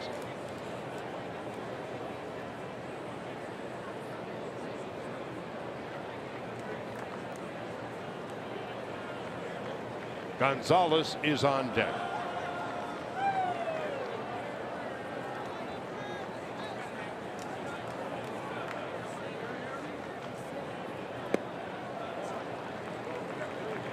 Two balls and a strike.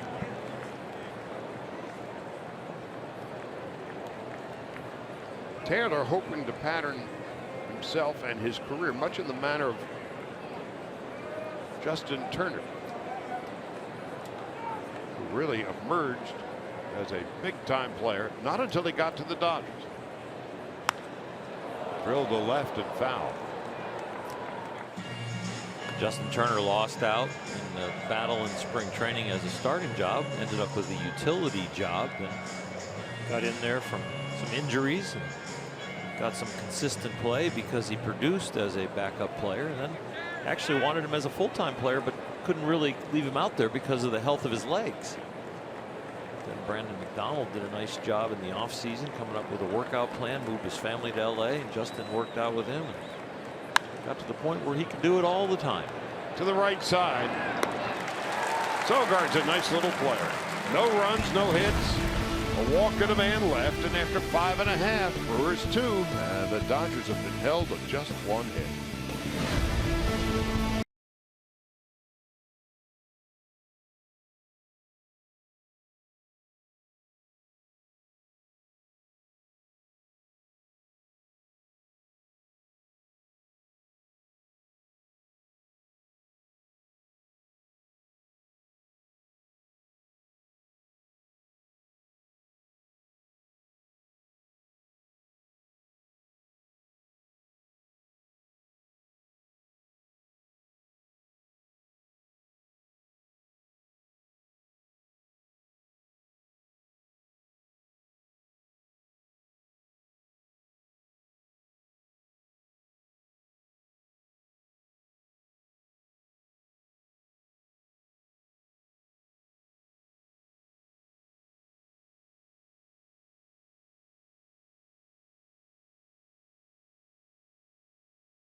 At LA is brought to you by Nissan. Choose Nissan today for great offers on our most exciting lineup ever. Shop ChooseNissan.com. And by Carl's Jr., the baby back rib burger only at Carl's Jr. Something uniquely Milwaukee. And the Brewers, as we go to the bottom half of the 6th inning, will be sending Domingo Santana, Manny Pena, and Keon Broxton against Josh Fields. Fields' 24th appearance, a 157 ERA and an opponent batting average of 198. But Fields yesterday, after Hatcher loaded the bases on walks, came in and served up the grand slam to Travis Shaw. So right back on the saddle again today. Domingo Santana, 0 for 2, is leading it off. Josh Fields has had kind of an up and down year. I'd say it wasn't really about his performance, just about going to Okie City. Actually got sent down to AAA with a 0 ERA, but was recalled very quickly. A little rocky outing yesterday, but boy, that's the first time he's given up some runs in a long time. Had an ERA under 1 until yesterday. One of the most consistent performers out of the Dodger bullpen.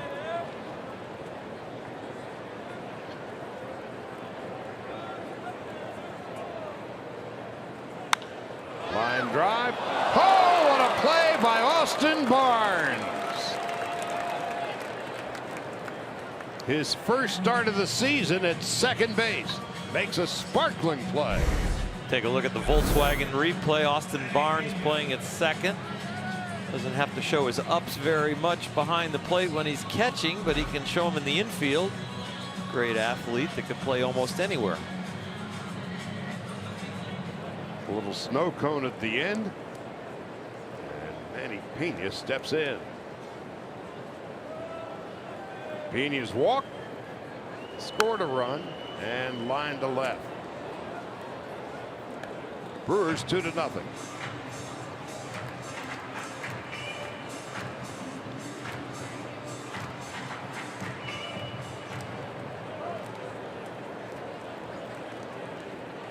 Keon Broxton is on deck.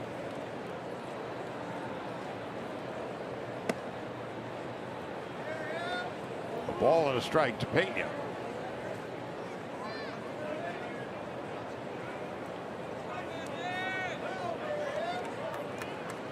Now, if you get sent down to Oklahoma City with an ERA of about 0, you get upgraded to first class? No. No, I don't think so. I'm not sure that's in the basic agreement. You sure don't get the middle seat. When you get sent down with a 0 ERA, it doesn't feel good. Because you know you're a big leaguer. It's just a roster configuration issue. 2 balls and 2 strikes to Pena with 1 out in the bottom of the 6th. There are a lot of big days in the big leagues, but one of the biggest for the young players is when they play through all their options. And then they are going to be a big leaguer, or they're going to be released. They're not going to be optioned anymore to the minor leagues. 3 balls and 2 strikes to Manny Pena.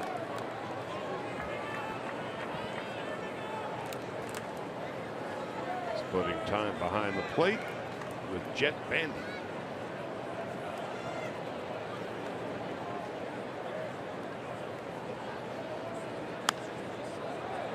Popped up. Fields would be best served to get out of the way. Seager makes the catch. There's 2 out. If there's a pop-up around the pitcher's mound, go the other way, huh? Yeah, unless you see 2 guys that are about to collide, you're supposed to grab the one as far as the non-captain. So if it was the third baseman and the shortstop coming in, they both look like they're going to go after it. You get the third baseman out of the way. Second baseman and first baseman come in, you get the first baseman out of the way. If it's the 2 guys up the middle, you move the second baseman out of the way. The shortstop's the captain. 2 out and Keon Broxton. Broxton is flied to left and struck out.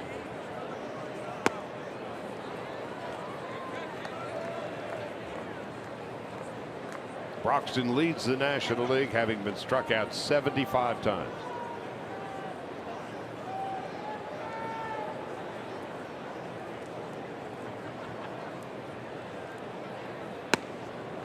Nothing in 2.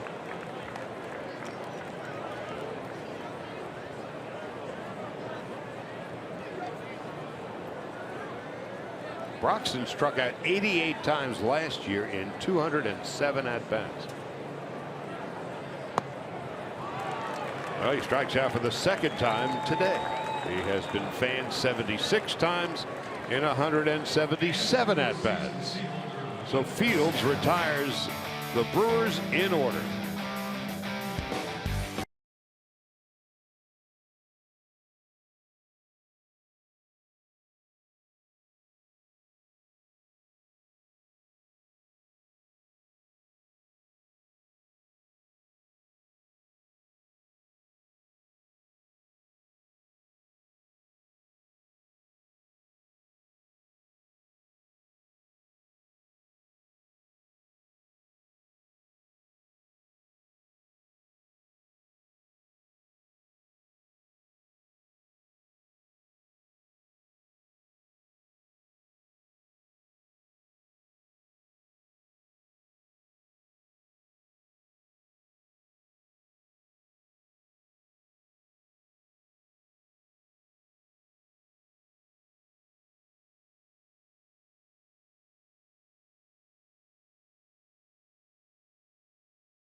Old-Timers Day at Dodger Stadium, presented by Security Benefit. Dodgers host the Reds. Game time 7:10. Old-Timer ceremonies begin roughly about 5 o'clock, so be there early to see your favorite former Dodgers play ball. For tickets and information, visit Dodgers.com/oldtimers. Gonzalez leads off for the Dodgers in the 7th inning. They've been held to just one base hit. Grandal with an infield hit in the 5th. 6 strikeouts and a walk for Davies, as Gonzalez fouls it to the left. And it's 1-1.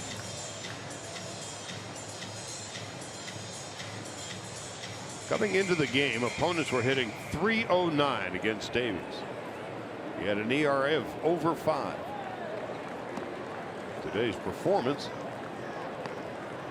his ERA is now down to about 4.7.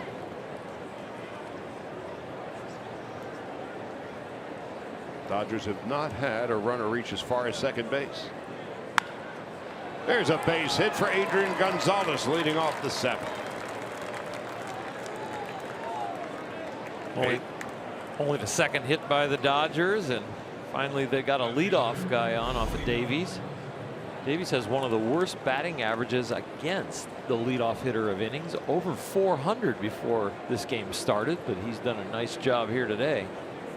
All hitters hitting .309 against him, and Gonzalez here at Miller Park is a .413 lifetime hitter. So Bellinger is the tying run at the plate. Nobody out in the 7th. Checks his swing according to the third base umpire DJ Rayburn, and it's 1 ball, no strikes. Cody has flied to right and taken a called third strike. 2 runs, 3 hits for the Brewers. No runs, 2 base hits for the Dodgers. Gonzalez about a step and a half lead at first. 2-0. Double barrel action now in the Milwaukee bullpen. Jacob Barnes, a hard thrower, and Oliver Drake pitched an inning and a third yesterday. Gave up no hits.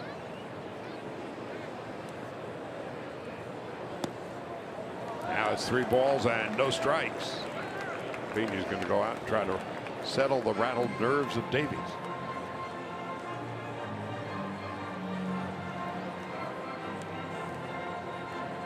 .3-0 to Bellinger, and Grandal on deck. Milwaukee's got to be kind of looking behind him, seeing the Dodger shadow, because they have come from behind in the first 2 games, and they have had a propensity to build some innings late. Dodgers have had 16 comeback wins this year, tied with the Cubs and Nationals. Only Arizona has more, 19 come from behind wins. Bellinger with a bunt base hit. How do you beat the shift? Precisely like that. 3-0 count, and he lays down a dandy. And what you do with this bunt on a 3-0 count is you make sure that it's either a base hit or foul, and he gets the correct angle and the correct weight, and it is easily a base hit. Now here comes Craig Counsell. And it looks like the beginning of the end for Zach Davies. He is done. The Dodgers are in business in the top half of the 7th inning. Davies gets a great ovation, having given up to this point no runs, 3 hits. A couple of runners on base will be his responsibility when we come back.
LA is brought to you by BMW.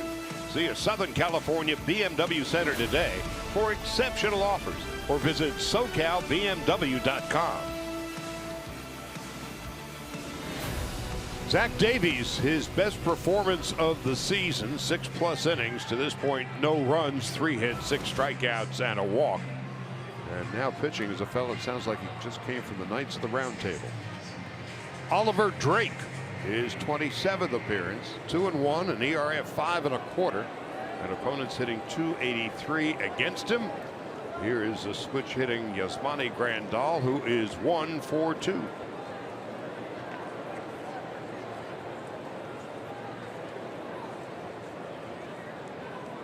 Barnes on deck, Kike Hernandez to follow. The Dodgers down 2-0, but threatening here in the 7th. Grandal takes a strike, it's 0-1.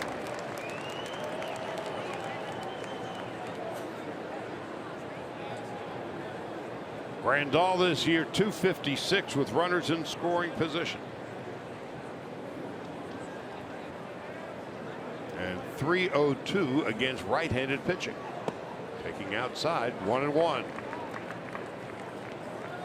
Drake shut the Dodgers down yesterday with his fastball split combination.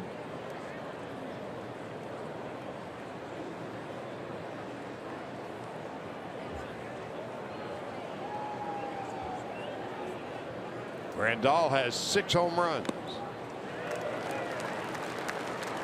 That is 1-2. Dodgers have been down this road before, including yesterday with 1 in the 8th and 5 in the 9th.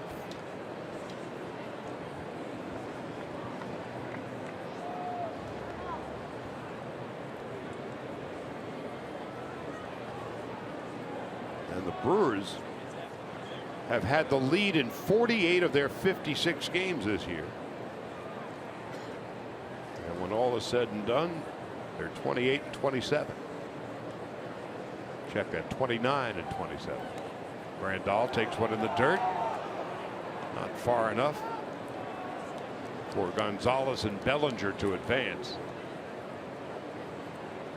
He had a couple of issues at play there. One, Adrian doesn't run terribly well, and 2, couldn't really get a sense of how far it went behind Pena.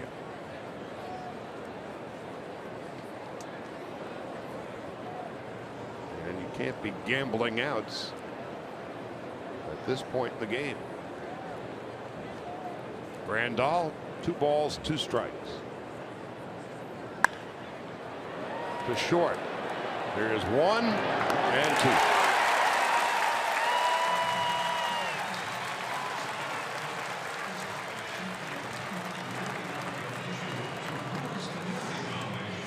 That slows the production down for the Dodgers. We still got a man on third and 2 out. Yasmani has hit 3 balls up the middle today. 1 for a hit, 1 for an out, and 1 for a double play.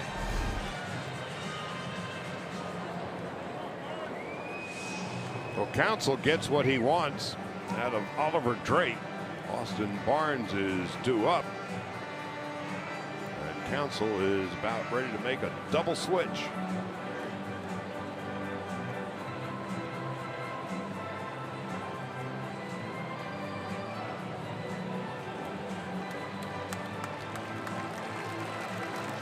So Drake faces 1 batter and gets 2 for the price of 1.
Casino, the Eric Thames home run in the first inning off of Kenta Maeda put them on top. They collected another run, and Zach Davies has made it all hold up to here, and now the pen is on. An outstanding outing, the best outing of the year for Davies. 75 pitches, 47 strikes. Got some swing and misses too. Every time the Dodger bat was started, there was 30 times of that. He got 10 swings and misses. And now the epic Barnes versus Barnes showdown. Austin fouls it back, and it's 0-1.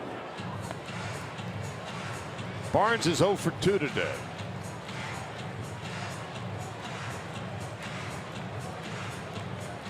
I guess we'll have to be on a first name basis with these two fellas.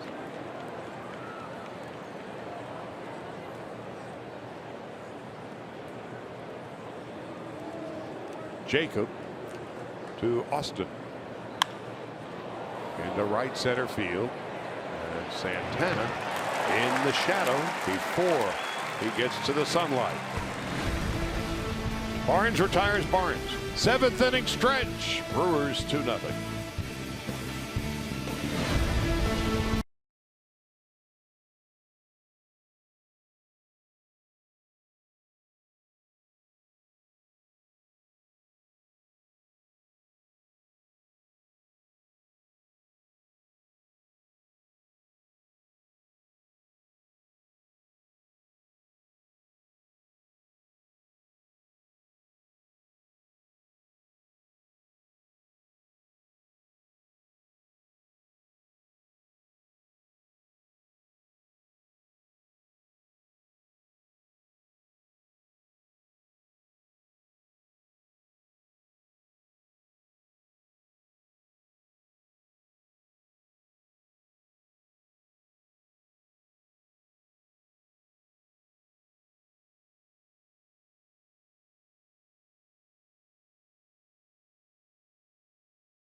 For baseball's dynamic duo when it comes to selfies. Join us Tuesday, June the 6th. Day after tomorrow, Nationals are in town, and the first 40,000 fans will receive a Justin Turner bobblehead. Then complete the set with an Adrian Gonzalez bobblehead during Game 2 of the bobbleheader on September the 6th. Both presented by State Farm. Visit Dodgers.com/promotions. Orlando Arcia will be the first man that Ross Stripling faces. Ross making his 19th appearance. Struck out the side, gave up 1 hit yesterday. And he's just done a fine job. 259 earned run average, 261 the opposing batting average. He sure has, Charlie. 31 1/3 innings pitched so far this season. Makes him the 4th most worked reliever in the National League. Orlando Arcia leading it off. And a chopper to third. Forsythe has to hurry. And did he keep his foot on the bag? Yes, he did. Adrian Gonzalez. Wow. A nice play at both ends.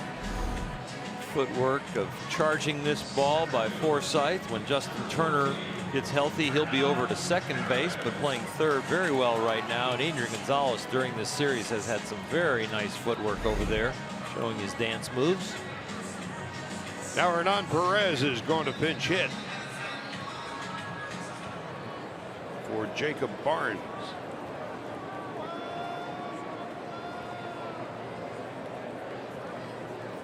Perez is Milwaukee's Kike Hernandez. He has played everywhere but first base and catch. Takes a strike, 0-1.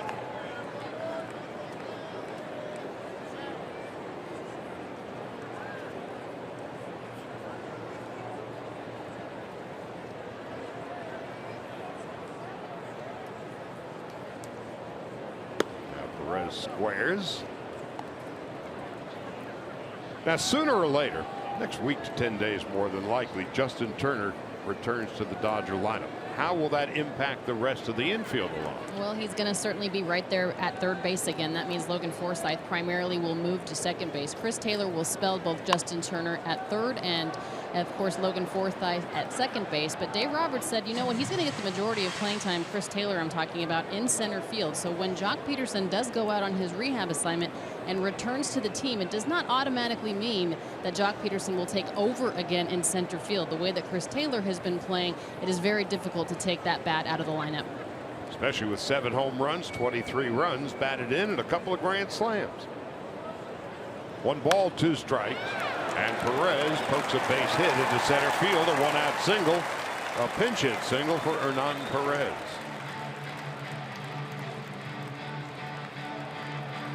Now Eric Sogard coming up. It's kind of an unwritten rule that you don't lose your starting job when you go onto the disabled list, but the production of Chris Taylor might warrant that in this situation for Jock Peterson. Chris has not only hit well, but he's now moved up today into the 3rd hole, so Dave Roberts showing he's an integral part of this offense. Batting 3rd for the 2nd time this season, Chris Taylor, and of course the grand slam home run hitting hero yesterday afternoon. Sogard is 1 for 3 and has driven in a run. 2-0 Milwaukee.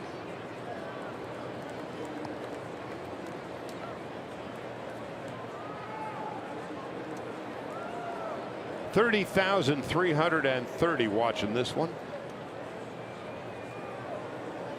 The 3-game series has averaged a little less than 32,000. The Dodgers lead the majors in road attendance. So they've been good box office here, and there have been a sizable number of Dodger fans in attendance. And yesterday, when Taylor hit that grand slam in the 9th, you could hear the Dodger fans loudly. Runner goes. Line drive. Just foul. Foul by a foot or 2. Had it not been, it would have been another run for Milwaukee. Especially with the runner going, and here on the mound, and you're Ross Stripling trying to get this tough hitter out. This is foul by a whisker. Ball right down the line. Ross Stripling right about now is like, oh no, and then oh yes. Maybe a foot. Yep.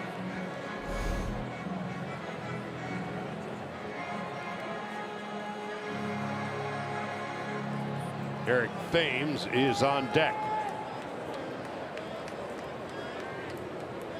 Ball a strike, in and out in the bottom of the 7th.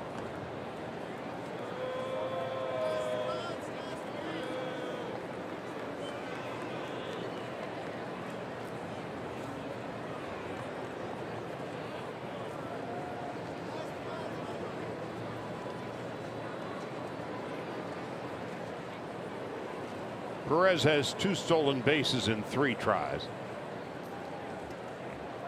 There he goes. Hit and run twice in a row.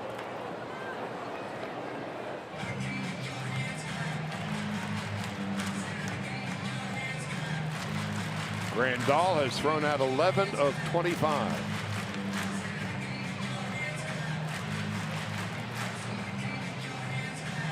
Healthy legs have made him quicker and more accurate this year, showing off his outstanding arm.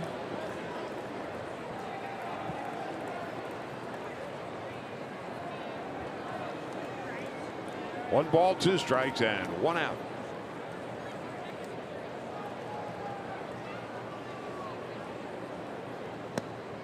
Just outside.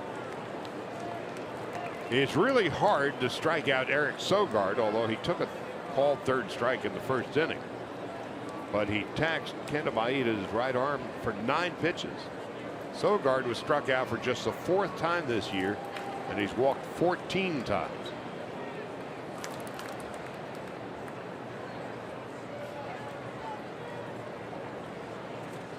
Two and 2. Into right field, Kike Hernandez there to make the catch. Throw back to first, not quite in time.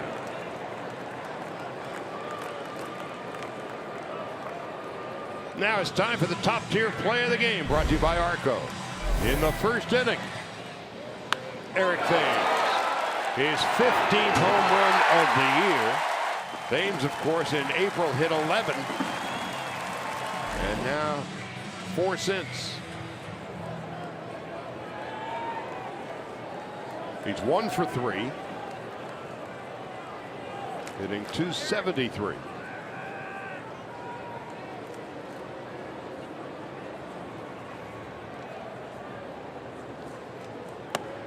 High and inside. 1 ball, no strikes.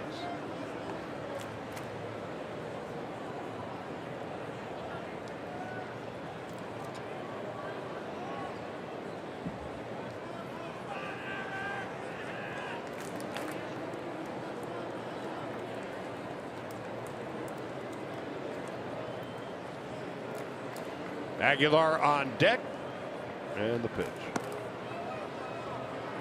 2 balls and no strikes.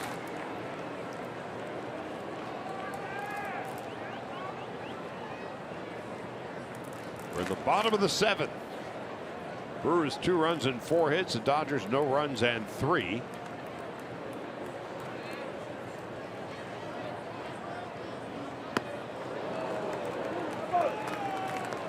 Two and 1.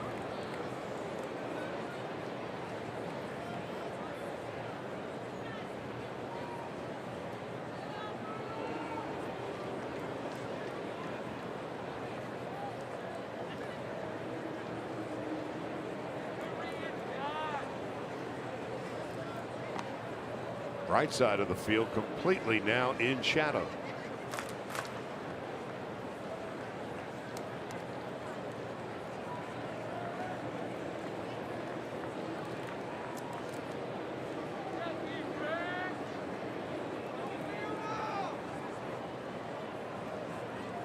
Bellinger out there in left, bathed in sunshine, high and inside.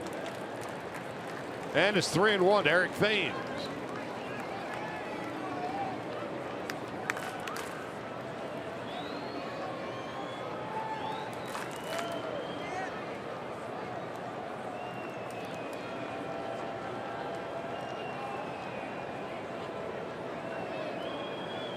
Perez at first. And Thames takes a strike, 3-2. Charlie, the Houston Astros are about to win their 10th game in a row. They're up 6-0. I don't know about only the bottom of the 4th, but the way they've been scoring runs and playing defense, absolutely amazing. Began the day 12.5 games in front of the Angels, who are in 2nd place. 3-2. Perez goes, and Thames takes high ball 4.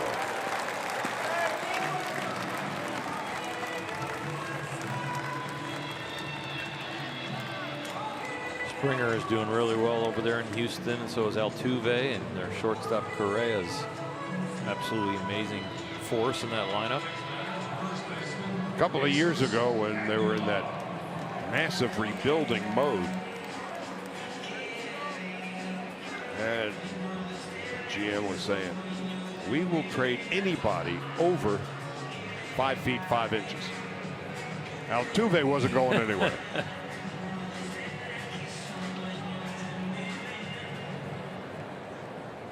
littlest giant, Jose Altuve. Well, the Astros aren't doing it by accident. They lead the American League in batting average, hits, ERA. They are just on a rampage.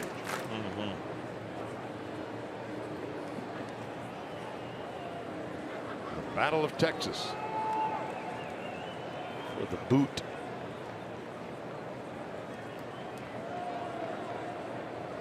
Aguilar. 1 ball, 1 strike. They're doing it home where they're 20-10. They're doing it on the road where they're 20-6.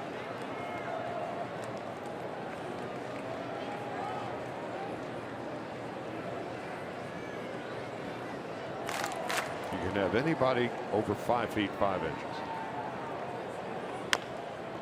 Chopper to third.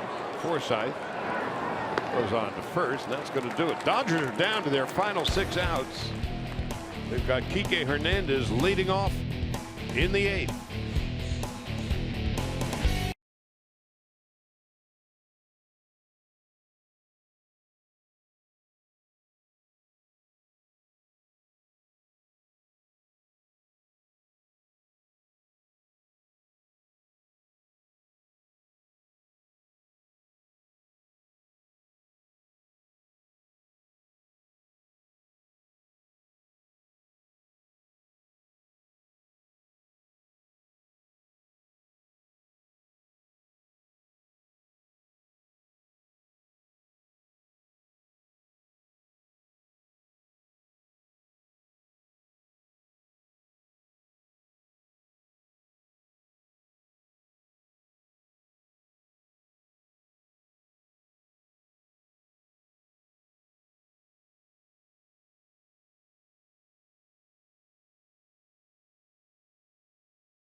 So it's Eric Thames' first inning home run and Eric Sogard RBI single in the second. That's a separator today as the Brewers with 2 runs and 4 hits. Dodgers no runs and 3. Kike Hernandez leads off in the 8th. Chase Utley is on deck to pinch hit, and then Logan Forsythe against Jacob Barnes as Kike takes outside at low. 1 ball and no strikes. Hernandez has struck out twice today. Zach Davies, best start of his season. No runs and 3 hits in 6 innings. 6 strikeouts and a walk. And Hernandez skies one into short right. Santana.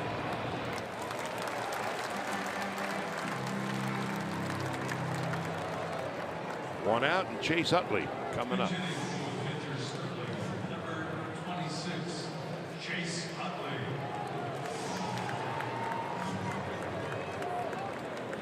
Dodgers slugged their way back into game 1.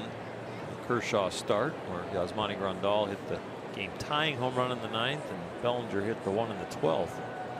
And they kind of opened the door for this young Milwaukee team yesterday with the mistakes. Dodgers looking for them to do it themselves or hope Milwaukee makes a mistake that they can walk through.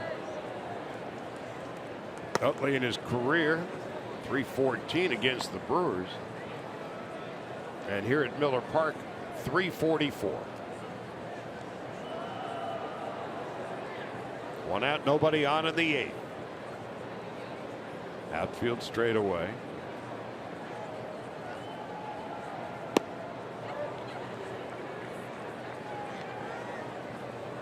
Two balls, no strikes. In this ballpark where more runs are scored, more hits are made, and more home runs are hit. Dodgers held to 2 runs and 8 hits on Friday night. 10 runs, 10 hits yesterday. And this afternoon, no runs and 3 hits.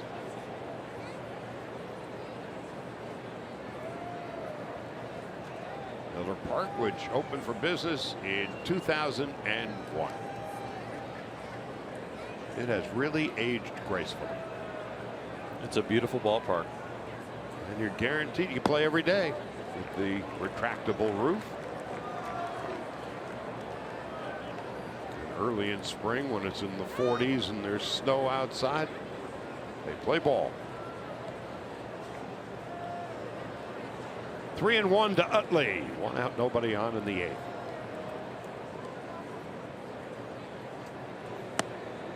Takes a strike, 3-2. Chase doing anything he can to get on that base. He was taken all the way there. Turned into that, almost trying to get hit. It would not have been the first time in his career. But now he works out the walk. Forsythe coming up. And of course, he's the tying run at the plate.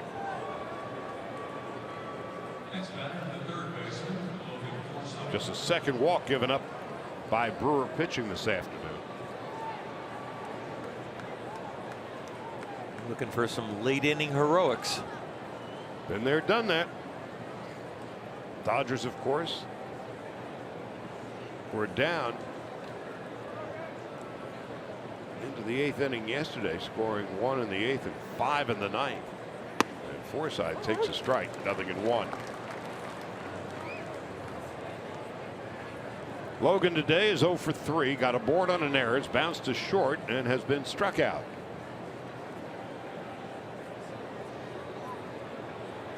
Dodger charter will take off a couple hours after the completion of the game. Fly home 3 with the first place Washington Nationals. First pitch Monday, Tuesday, Wednesday night, all at 7:10. That's new and different. 7 games on this road trip. All 7 different start times. Early morning, mid-afternoon.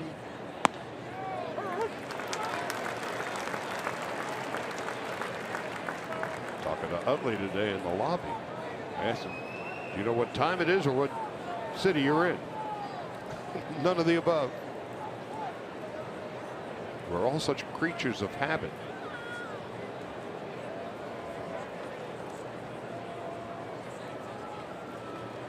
Midday, late afternoon, early evening. Forsythe. A ball and 2 strikes. Barnes can muscle it up. That was 97 miles an hour. Dominantly fastball slider. Has a curveball, but doesn't throw it very much.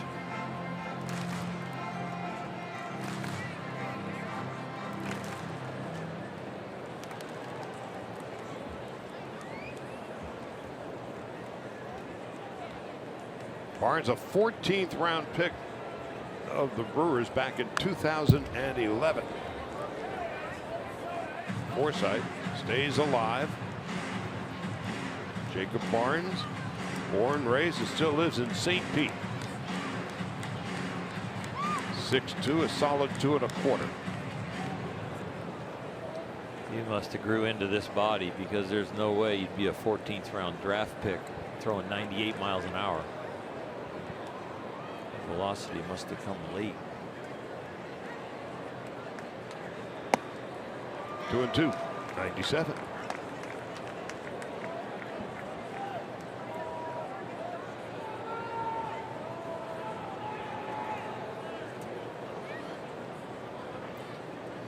throw hard, you got to lace them up a little tighter. If you don't, you wear loafers.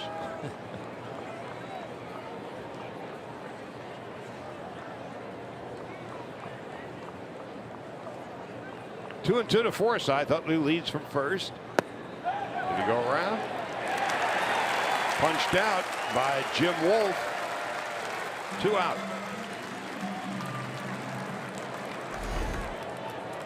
Slider low. It looks like he did go. And now Corey Seager. 0 for 2 and a walk. Be a very good time for his 8th home run of the year.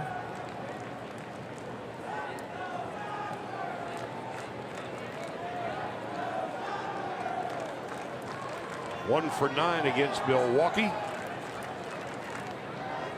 And 3 for 19 on the trip. 1 ball, no strikes.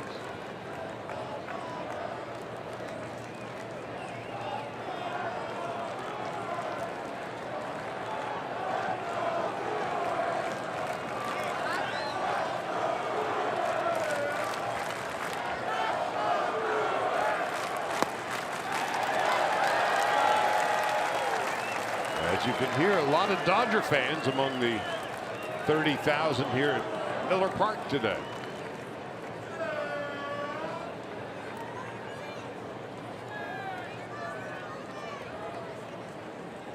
Seager with 36 walks, 3rd in the league.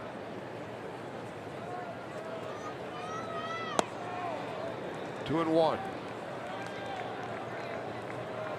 They are totally respecting Corey Seager and his ability to hit a fastball. They've thrown him 3 breaking balls in a row. Yesterday's hero, Chris Taylor, in the on-deck circle. Now it's 2 and 2 to Corey Seager. 4 in a row. Will they try and go up the ladder now that they've slowed him down with the high fastball, or will they stick with the breaking ball?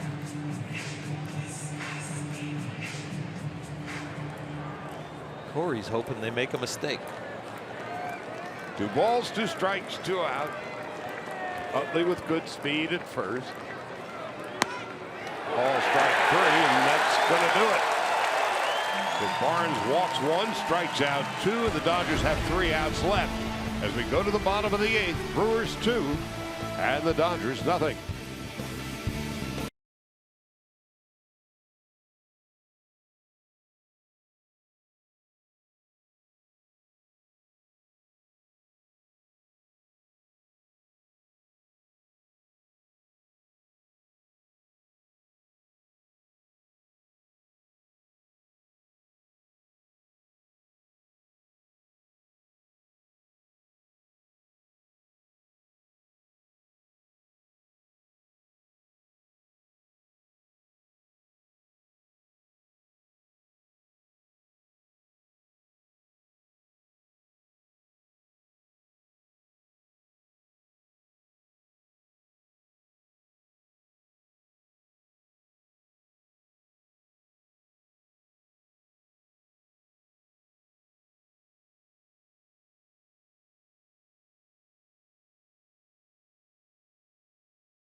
After the game, Access Sportsnet Dodgers, brought to you by your Southern California Nissan dealers. John and the guys break this one down. Kenta Maeda not able to go deep in this game, and the bat's relatively quiet on the Dodgers side, guys. We'll see if they can make things happen in the top of the ninth. They're going to have to. Dodgers held to 3 hits. The Brewers 2 runs in 4 hits. And you're looking at Sergio Romo, who is about to embark on his 24th appearance. Slowly but surely, the ERA has been coming down, and the opponent's batting average along with it. Travis Shaw leading it off. 2-0 bottom of the 8th. And it's 0-1. Shaw has walked twice. I'm sorry, he's walked once, and he's 0 for 2. Shaw, Santana, and Pena will hit in the bottom of the 8th. Dodgers in the 9th will have Taylor, Gonzalez, and Bellinger. And if anybody gets on, Grandal. So they'll have the meat of the lineup in the 9th. Romo trying to keep the deficit to 2 runs. 0-2.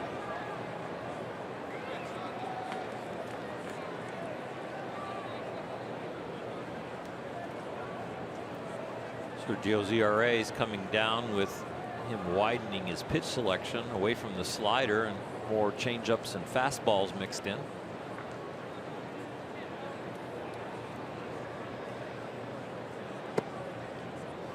One ball, 2 strikes. 3 of the 4 guys coming up for the Dodgers in the 9th have hits today. So at least it's the part of the order that has gotten a little bit of positive feedback during the game as far as being at the plate. 2-2, and of course Taylor, who will be leading it off at the grand slam yesterday. The 4 guys feel pretty good about themselves right now, especially Chris Taylor there in center, checking out something on the big scoreboard behind him.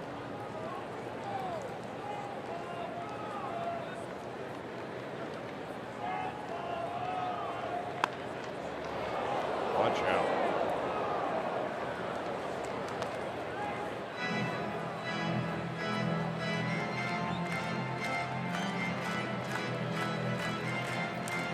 Travis Shaw, 10 home runs and 40 runs batted in.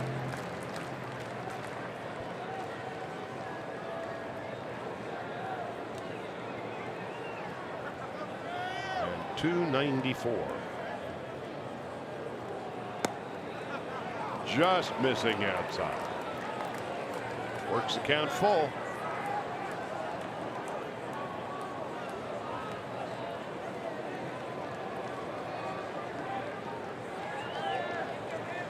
Seventh in the league with 40 runs batted in, Travis Shaw.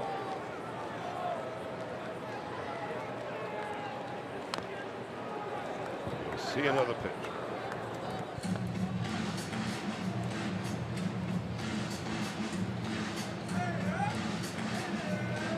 The Brewers on Eric Thames' first inning home run. And a 2-out single to right by Eric Sogard in the 2nd inning. Those are your runs, and that's the game. 3-2 to Shaw. Slowly hit to short. Seager got him by a half a step. With the shift on and a slow hit grounder, Seager comes in, makes a terrific play. Brewers contemplating a replay request.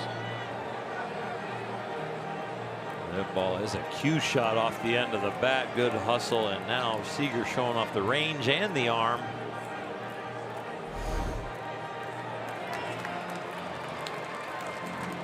Well, they're going to ask for it.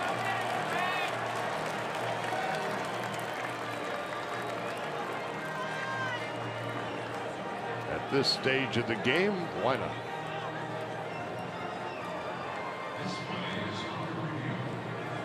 As the Dodgers fly home to play the Nationals, the Giants come in here next.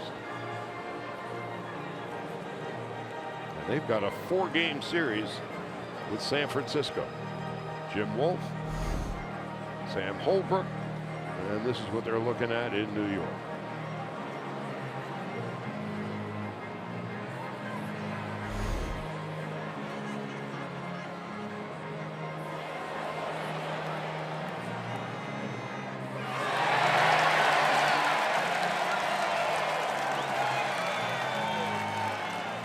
funny, over at first base, Travis Shaw and Adrian Gonzalez were looking at the replay together, and they were debating it.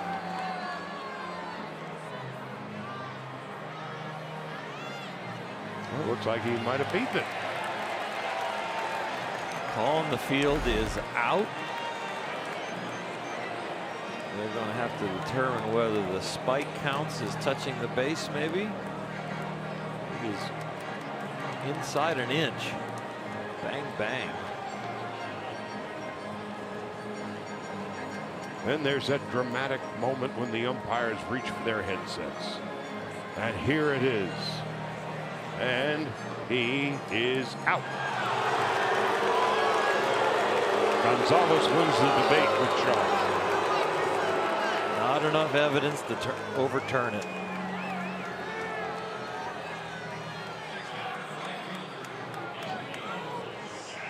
So there's one out in the 8th inning.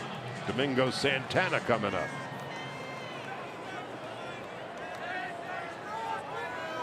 Santana 266 with 9 home runs. To left, he now has 10.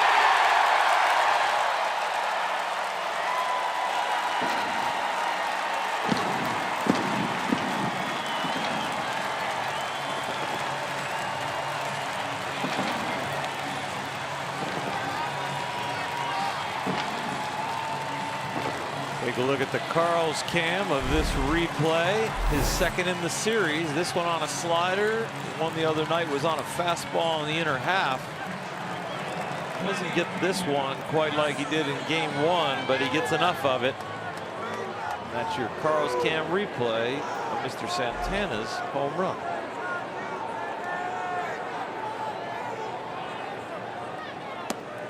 Pena takes a strike. 0-1.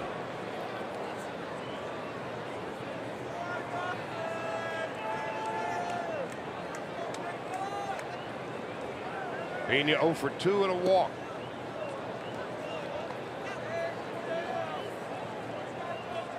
So the Dodgers' hole just became deeper. Keon Broxton on deck. 3 runs, 5 hits, Milwaukee. No runs, 3 hits for the Dodgers. And it's 1-2.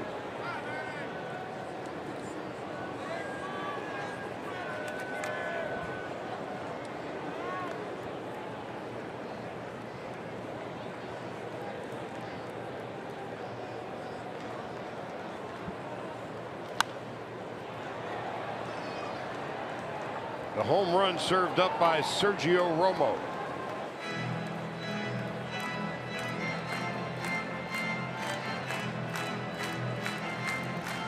Was the 5th.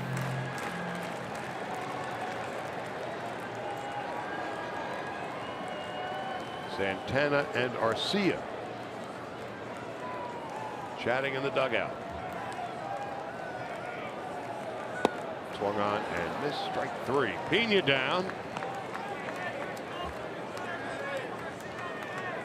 2 out, and Keon Broxton coming up. That home run really changes the 9th for the Dodgers.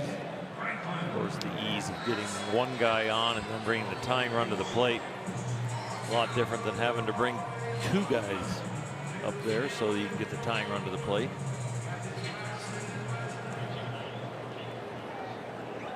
Now Broxton being called back, and Nick Franklin will pinch hit.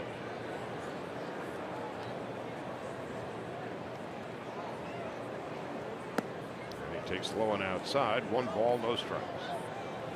Broxton was 0 for 3.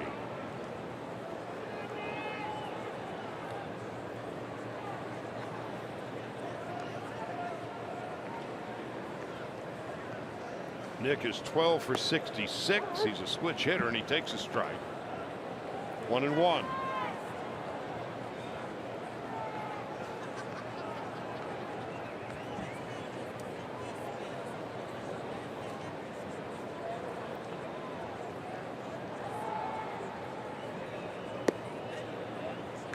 Two and 1.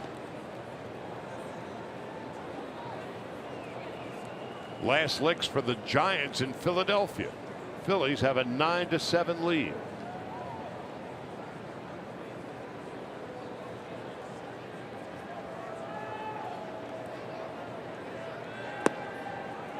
Giants in danger of falling to 23-35.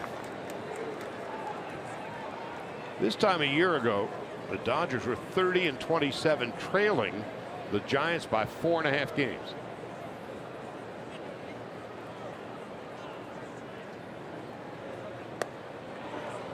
Franklin swings and misses. Then the All-Star break came, and then the wheels just came off the Giants' jalopy. And they still haven't reached bottom. Hunter Pence came back today. Christian Arroyo got optioned down to AAA. Arroyo with his much celebrated debut against the Dodgers about 6 weeks ago.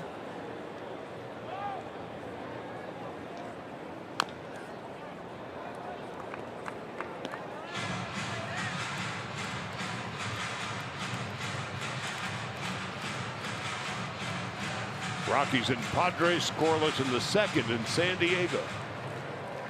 Arizona lost to Miami 6-5.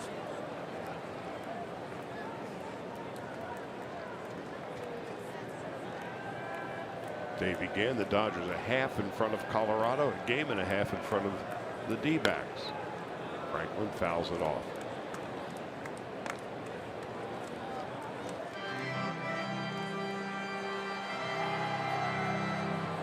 I think there's still, the jury is still out on both the Diamondbacks and the Rockies on whether they can stay in the race.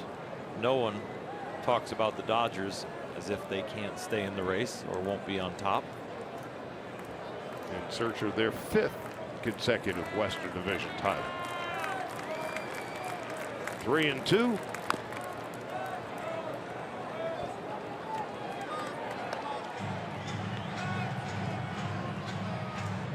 Big difference between the Rockies of this year and the last almost decade. They have a grown-up closer, Greg Holland. I think he's been perfect this year. I think he has too. And a new manager in Bud Black that knows how to manage a bullpen. They've got young starters, and I suppose that's the question that everybody raises. Inside ball 4.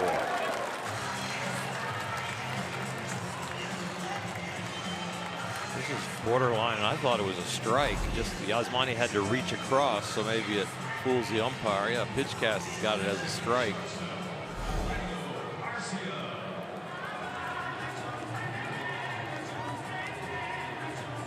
So with 2 out, Orlando Arcia coming up.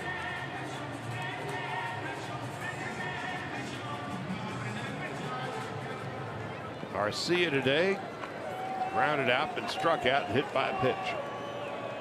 3-0 Brewers. They've out hit the Dodgers 5-3. There's a strike, 0-1.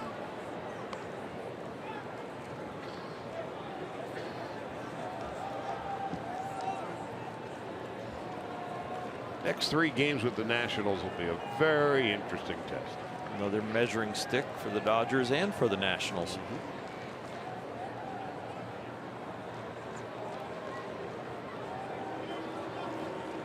Dodgers have the best bullpen in the league. Washington is dead last. But offensively, the Nationals as a team are hitting .278. The Dodgers .255. League batting average, put all the teams together, is .251. So Washington is 27 points better than average. Good pitching against good hitting. Let's see who wins out.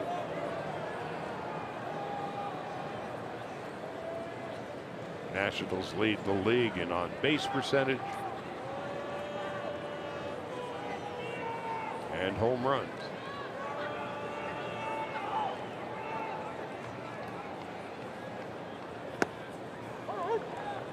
Well, will the pen be mightier than the bat?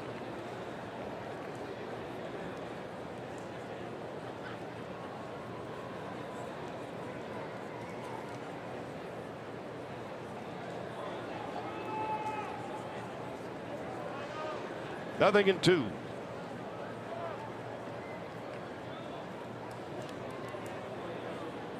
For Romo, his 26th pitch. Pitch out, nothing doing. 1 ball, 2 strikes.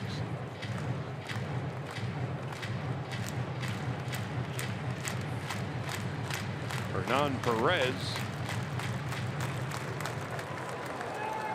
in the on-deck circle.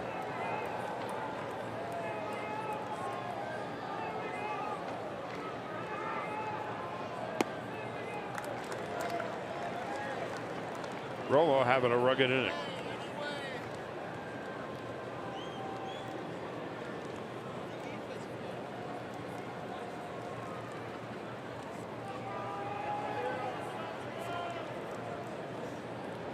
Travis Shaw grounded out. Santana a home run to left center. Pena struck out.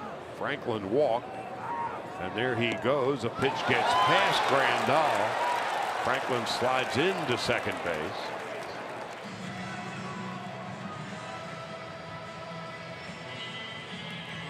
You know, we were talking earlier about catchers and great arms and their ability to throw from their knees. Talking about Benito Santiago. Look at this. Nobody used to do that until he came to the big leagues. At first you thought, ooh, this is a hot dog, but no. He could really throw. And at the receiving end was shortstop Gary Templeton, who was on the verge of going to the All-Star game. He had just been traded from the Cardinals for Ozzie Smith. And it was a tight vote. And the question was, Gary, are you going to the All-Star game? He said, if I ain't starting, I ain't departing. We go to the ninth. Brewers 3-0.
It's 3-0 going into the ninth. The Brewers closer, Corey Knebel, was not available last night. He's been pitching so much lately. In fact, Knebel gave up the Grandal home run on Friday night in the ninth inning.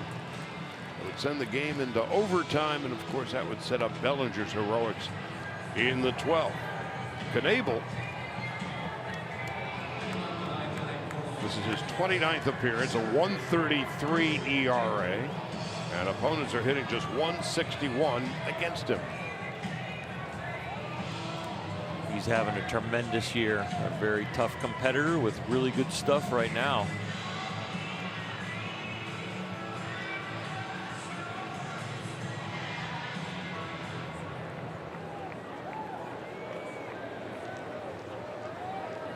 So the Dodgers have a lot of work to do. Of course, they scored 5 runs in the ninth yesterday, trailing 3-0 into the top of the ninth today, and Taylor swings and misses. It's 0-1. Dodgers have been shut out 3 times this season. Taylor 0 for 3, takes low. Brewers have shut out the opposition just once. Taylor, Gonzalez, and Bellinger, and then Grandal.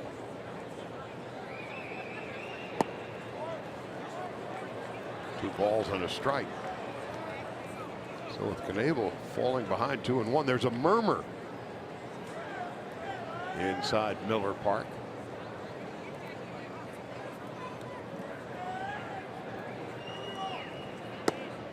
Now 3-1.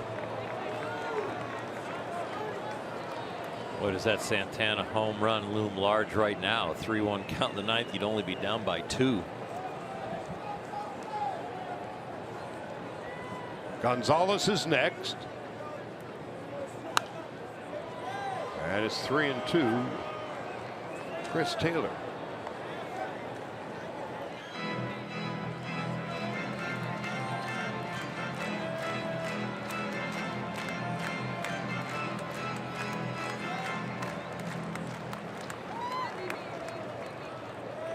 Outfield straight away, the infield conventionally defensed. And Taylor will see another pitch.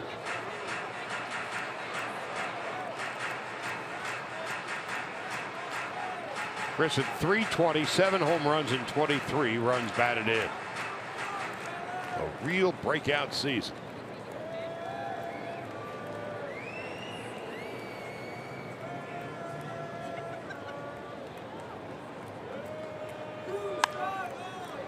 And he's fighting off Corey Knebel. He has 48 strikeouts. He's averaging 16 strikeouts per 9 innings.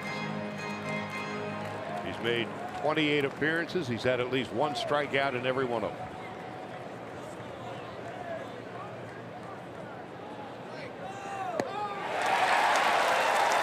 One out in the ninth. From 97 and then flip the number down to 79. Changing some speeds here with that breaking ball.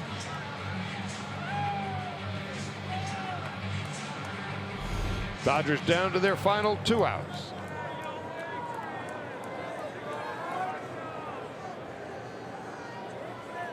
Gonzalez 1 for 3. Low and outside, 1 ball, no strikes.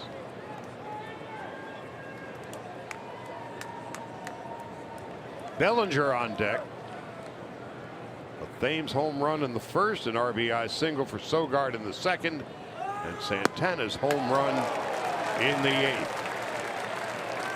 And so the 3-0 lead for the Brewers with 1 out in the 9th.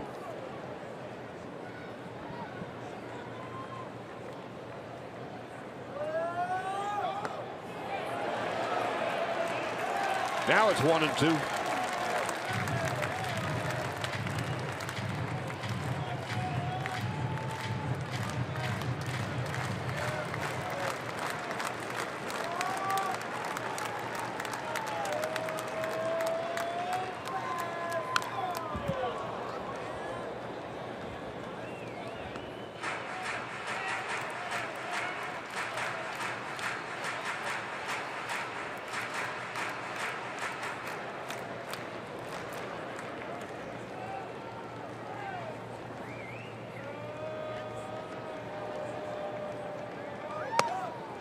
Just outside at 98.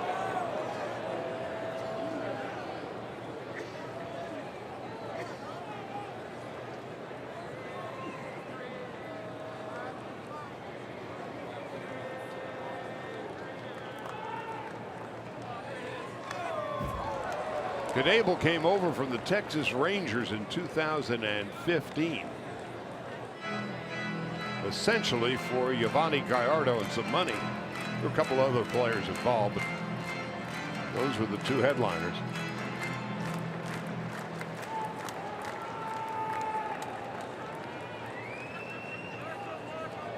Two and two.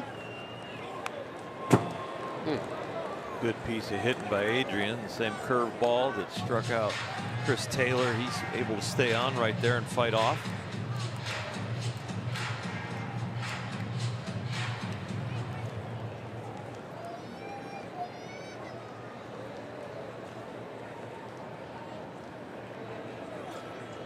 2-2 with 1 out in the 9th.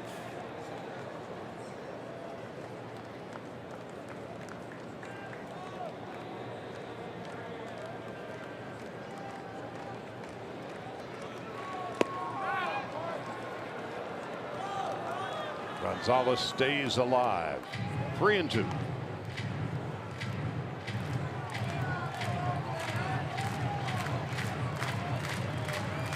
Bellinger on deck. And then Grandal. Dodgers have just 2 outs to work with. Gonzalez works out the walk. Chris Taylor made him work and ended up with a strikeout. Adrian Gonzalez makes him work, gets the walk. So it's not like Knebel is actually just mowing him down and this inning is over. It will continue, and they are sending up some pretty good hitters in the next couple. Lefties, Bellinger and Grandal.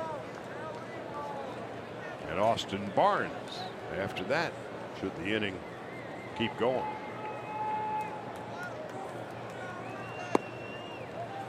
He won't want to see Grandal come up there as the tying run if Bellinger reaches. He's the one that hit the game-tying home run in his last blown save in Game 1.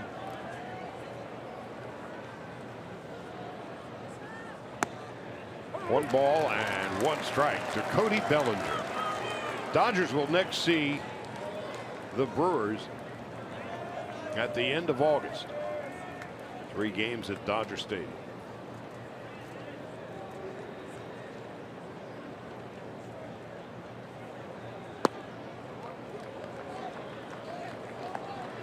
Now it's 2-1 to Bellinger. With the shift on against him in the 7th inning, he bunted for a base hit down the 3rd baseline. I think that's the 3rd time he's done that this year.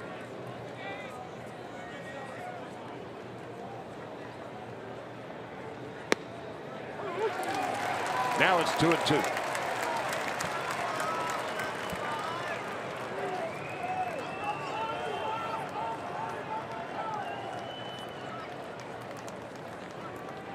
Two balls, 2 strikes, and 1 out.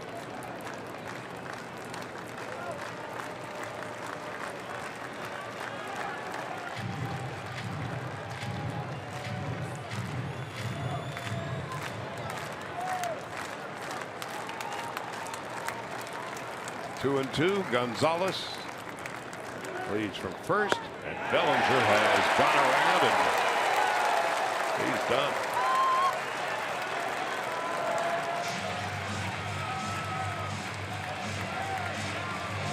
Well, on Friday night, Grandal with that home run off Knebel. Oh, it was a rocket, too.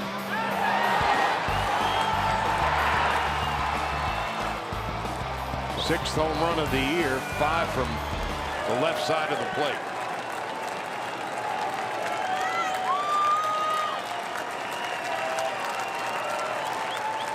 Gonzalez will take second base with a defensive indifference.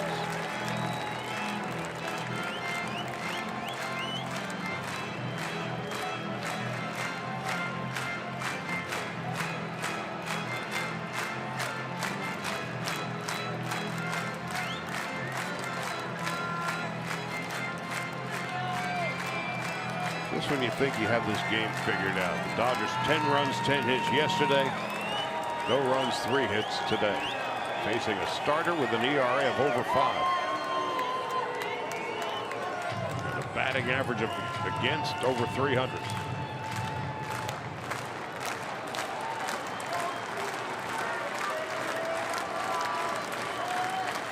Dodgers are hoping for the sweep of this 3-game series. Breaking ball for a strike, 0-2.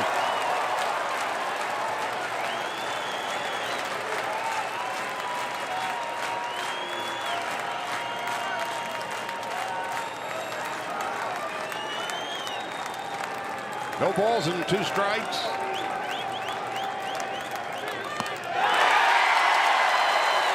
The Brewers shut out the Dodgers 3-0. Milwaukee 3 runs, 5 5 hits, 1 error. The Dodgers no runs, 3 hits, and no errors. And the Lexus player of the game, Zach Davies, came into the game with a 5.18 ERA. Opponents hit .309 against him. But today he shut out the Dodgers on 3 hits, struck out 6, and he walked 1. The Dodgers go home from the road trip, winning 4 and losing 3. So that is a wrap for us from Milwaukee. For Oral Hershiser, Alana Rizzo, and our entire crew, Charlie Steiner saying good night, goodbye, and we'll talk to you again tomorrow. Stay tuned for Access Sportsnet, brought to you by your Southern California Nissan dealers.